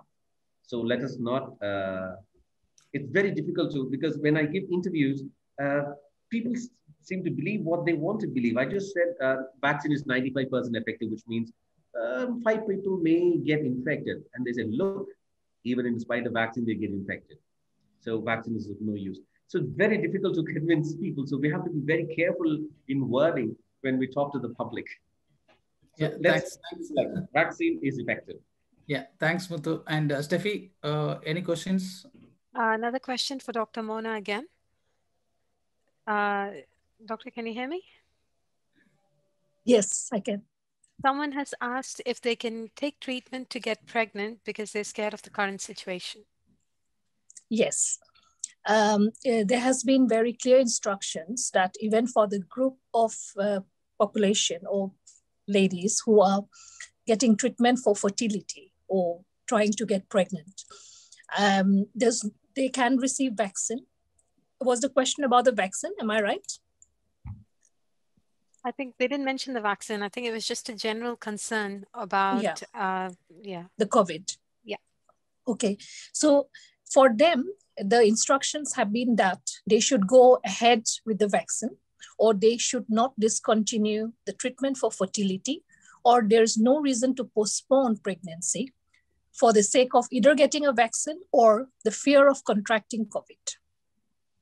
So in either way, they should keep doing what they're doing normally, and there's no reason to change their plans. Okay. Yeah, and we have got one more question. This is from, so my family members, my family lives in India. If they are tested positive, at what point I should instruct them to go to hospital, as it is very difficult to visit or get admission in hospital in the current situation in India? Yeah, can I say something here? Because lots of my friends and relatives are now affected by COVID. So very recently, I have been circulating the All India Institute of Medical Sciences guideline. There are very clear guidelines. I wish I could have a copy, but I don't have it ready to kind of, put it now. But I am pretty sure it will be easily available. There are very clear guidelines from the All India Institute of Medical Sciences, which is actually very legible and would be very easy for someone to interpret, even like layman. You don't have to be a medical person. And it says very clearly in a very schematic form as to what are the, symptoms to look for, what to do when, very, very clearly, when to stay at home so that you don't kind of, unnecessarily go to the hospital, what are the symptoms to look for. Very clearly it's given. So very mild symptoms, just roughly, very mild symptoms, they can be looked after at home. They have to maintain the isolation, all the preventative measures. When they develop signs and symptoms of respiratory tract infection or pneumonia, say, for the uncomplicated type of people, they can have a few range of medications, which is also very clearly given as to what to acquire and when exactly to go to a hospital for better care, as in when they're dropping their oxygen saturations below 94% of, in the oximeter, or they become like very unwell, to be honest. But I'm pretty sure these guidelines should be available to everyone and they should follow those. Yeah, thanks, Dr. Mona. If you can share with me, then if anybody asks, then I can pass it. I will definitely do this. I cannot do it now, but I will do this very soon, and you can dissipate it further. Yeah, thanks. Since because you've spoken about oximeter, there is one more question that's come. So my family member in India is affected by COVID. I am instructing them to check oxygen level in oximeter. What is the exact number that our oxygen level should be? Because I could see my mom oxygen level going down to 80, sometimes 94 and sometimes 95. Yeah, clearly it should be 94 and above. But I will pass this question to Priyakam because he is the intensivist here. So I think he should answer this question. Hello, yeah. So 80 is definitely very low. And you should be worried if you're on the 80 mark. Yes, 94 is a good number, but to be pragmatic and on the basis of how the situation is in India, I think your lowest threshold should not be beyond 90. So now, if you can get help around 94, it's very good, but I think the lowest threshold is 90, and beyond 90 is going to be dangerous because you will soon become very sick. The only thing I would add to that is the current crisis in India means that if everyone starts panicking at 94, 93 and starts occupying hospital facilities, I think there is a risk that wider harm will be had. So I think, anything above 92 should be fairly safe is my view. And yes, be concerned if it's dropping a little bit here and there, but there shouldn't be an obsession with numbers. There should be more of an assessment of how you feel. And one thing that has not been mentioned is proning, lying on your tummy and taking deep breaths. And even when you have the affliction, lying on your tummy and taking big breaths, it allows the back of the lungs to expand really well, allows the diaphragm to be put under pressure to exercise. And that's a really good thing anyone can do when they're affected. Yeah, thanks, thanks, Doctor. Just to add one more thing, along it's the whole picture. Just like we have said, it's not just the numbers, but if you're breathing very fast, if you're having a lot of temperature spikes along with it, if you're systematically unwell, then also there is more reason for you to seek hospital advice. But there's not much difference between 93 and 95 and 94. So these are numbers, you really cannot say, oh, well, I'm 93, I need to go to hospital. So it's not only a number game, but it's the whole patient as a whole, person as a whole. So you have got to take into context, and very well mentioned about the proning, very, very, very important. And we advise everybody for what you call awake proning, because in intensive care, we definitely prone patients. But if you are feeling unwell due to COVID, proning is definitely a must. Yeah, thanks, Doctor. The last 3 questions, we are overrunning more. Actually, sorry, can I interrupt? Yeah. Alan, if you check your WhatsApp account, I have just, passed on the guidelines, the schematic of the thing published by the ICMR. So, which is very self-explanatory. I think people should try to read it. And I think that will help. We will send it across based on the sure. Yeah. we are going to get. We'll share our email ID also. Thanks. So last 3 questions is, some people feel tired and also have fever after taking COVID vaccine. Is it normal to have these side effects for more than 3 days after taking the vaccine? If someone can quickly just... Yes, it's fairly common to develop an immune response to it, which is associated with a little bit of fever, achiness, and there isn't a definite time interval I can give you. It can last a few days. So absolutely within the limits of normality to have that response. Yeah, the next question is, how effective is UK vaccine, Moderna, Pfizer, or AstraZeneca against the new variants? Largely an unknown, but one is hoping that the generic immunity that it generates against the spike protein is going to be helpful. So I think largely effective, even if it doesn't prevent it. The consequences may be milder. That is the hope. And if it is untrue, then we're in for a lot more trouble. But I think it's okay. I think it's okay that we don't have to live in fear. Yeah, and I think we have to take the vaccine irrespective, because we are still learning about it. So there shouldn't be any question of not taking the vaccine, whatever strain may come. Okay, thanks. And the last question is, from your medical view, can you please tell us when this pandemic will be eradicated from the world, and when can we go back to the pre-COVID world? They're just asking for your how we can control, basically, when they can go for the pre-COVID world. I think it's $1 million question, but I don't think the world will be the same ever again. I don't think. I think the way we live, the way we travel, the way we take protection, the way we prevent things, the way we look after ourselves should be different. I think we've acquired over the last few decades lots of habits that I think we could do with shedding. So I sincerely hope that we don't go back to what it was like, and we hope to have a new normality, and that new normal may look very different to how it was. But I hope that things could be closer to normal within the next 12 months. Thanks, doctors. Thanks, everyone. If anyone have any questions, you can just drop us an email at admin@clg.church. We will just post that email ID in the to everyone. Just a minute. Yeah. So if you have any questions, post your questions to this email ID, and we will take it forward to the doctors and respond back to you. And if anybody else have any further things, if you want to come in video and tell and ask us, please, we'll just give 1 more minute, because we have got more questions. We could able to cover only some of the questions because of the time. Alan, I would like to just contribute one about the ICMR guidelines and the aims, and they have these guidelines. The thing is, it is better to consult a doctor, their doctor, before they take any medication.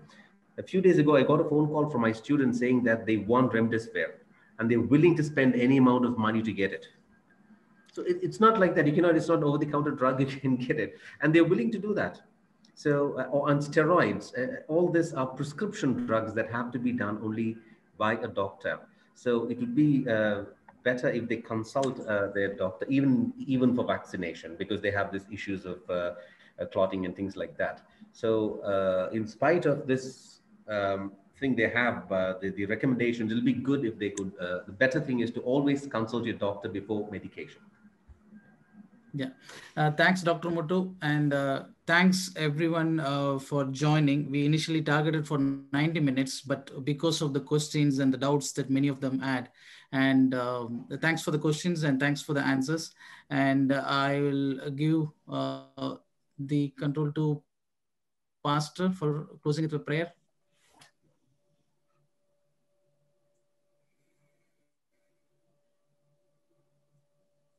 Apology for that. It took extra time, and it is well worth it. Thank you, Dr. Bobby and Dr. Mona Lisa and Dr. Amla Vernon, and a special thank you for Dr. Muthu. I think in India, probably it's at 2 o'clock now. You're still up. Really appreciate it. I really thank you so much for that. Let us close with a prayer, and also thank you for the people who joined today. I'm sure they benefited. I'm sure there are so many questions you may have it and not able to answer it today. But as Alan said, that if you email to us, definitely we get the answer from the specialist for you guys. It is a really privilege that come together and get some clarity in our head for our, especially for our current situation. Let us close it with a prayer. Thank you.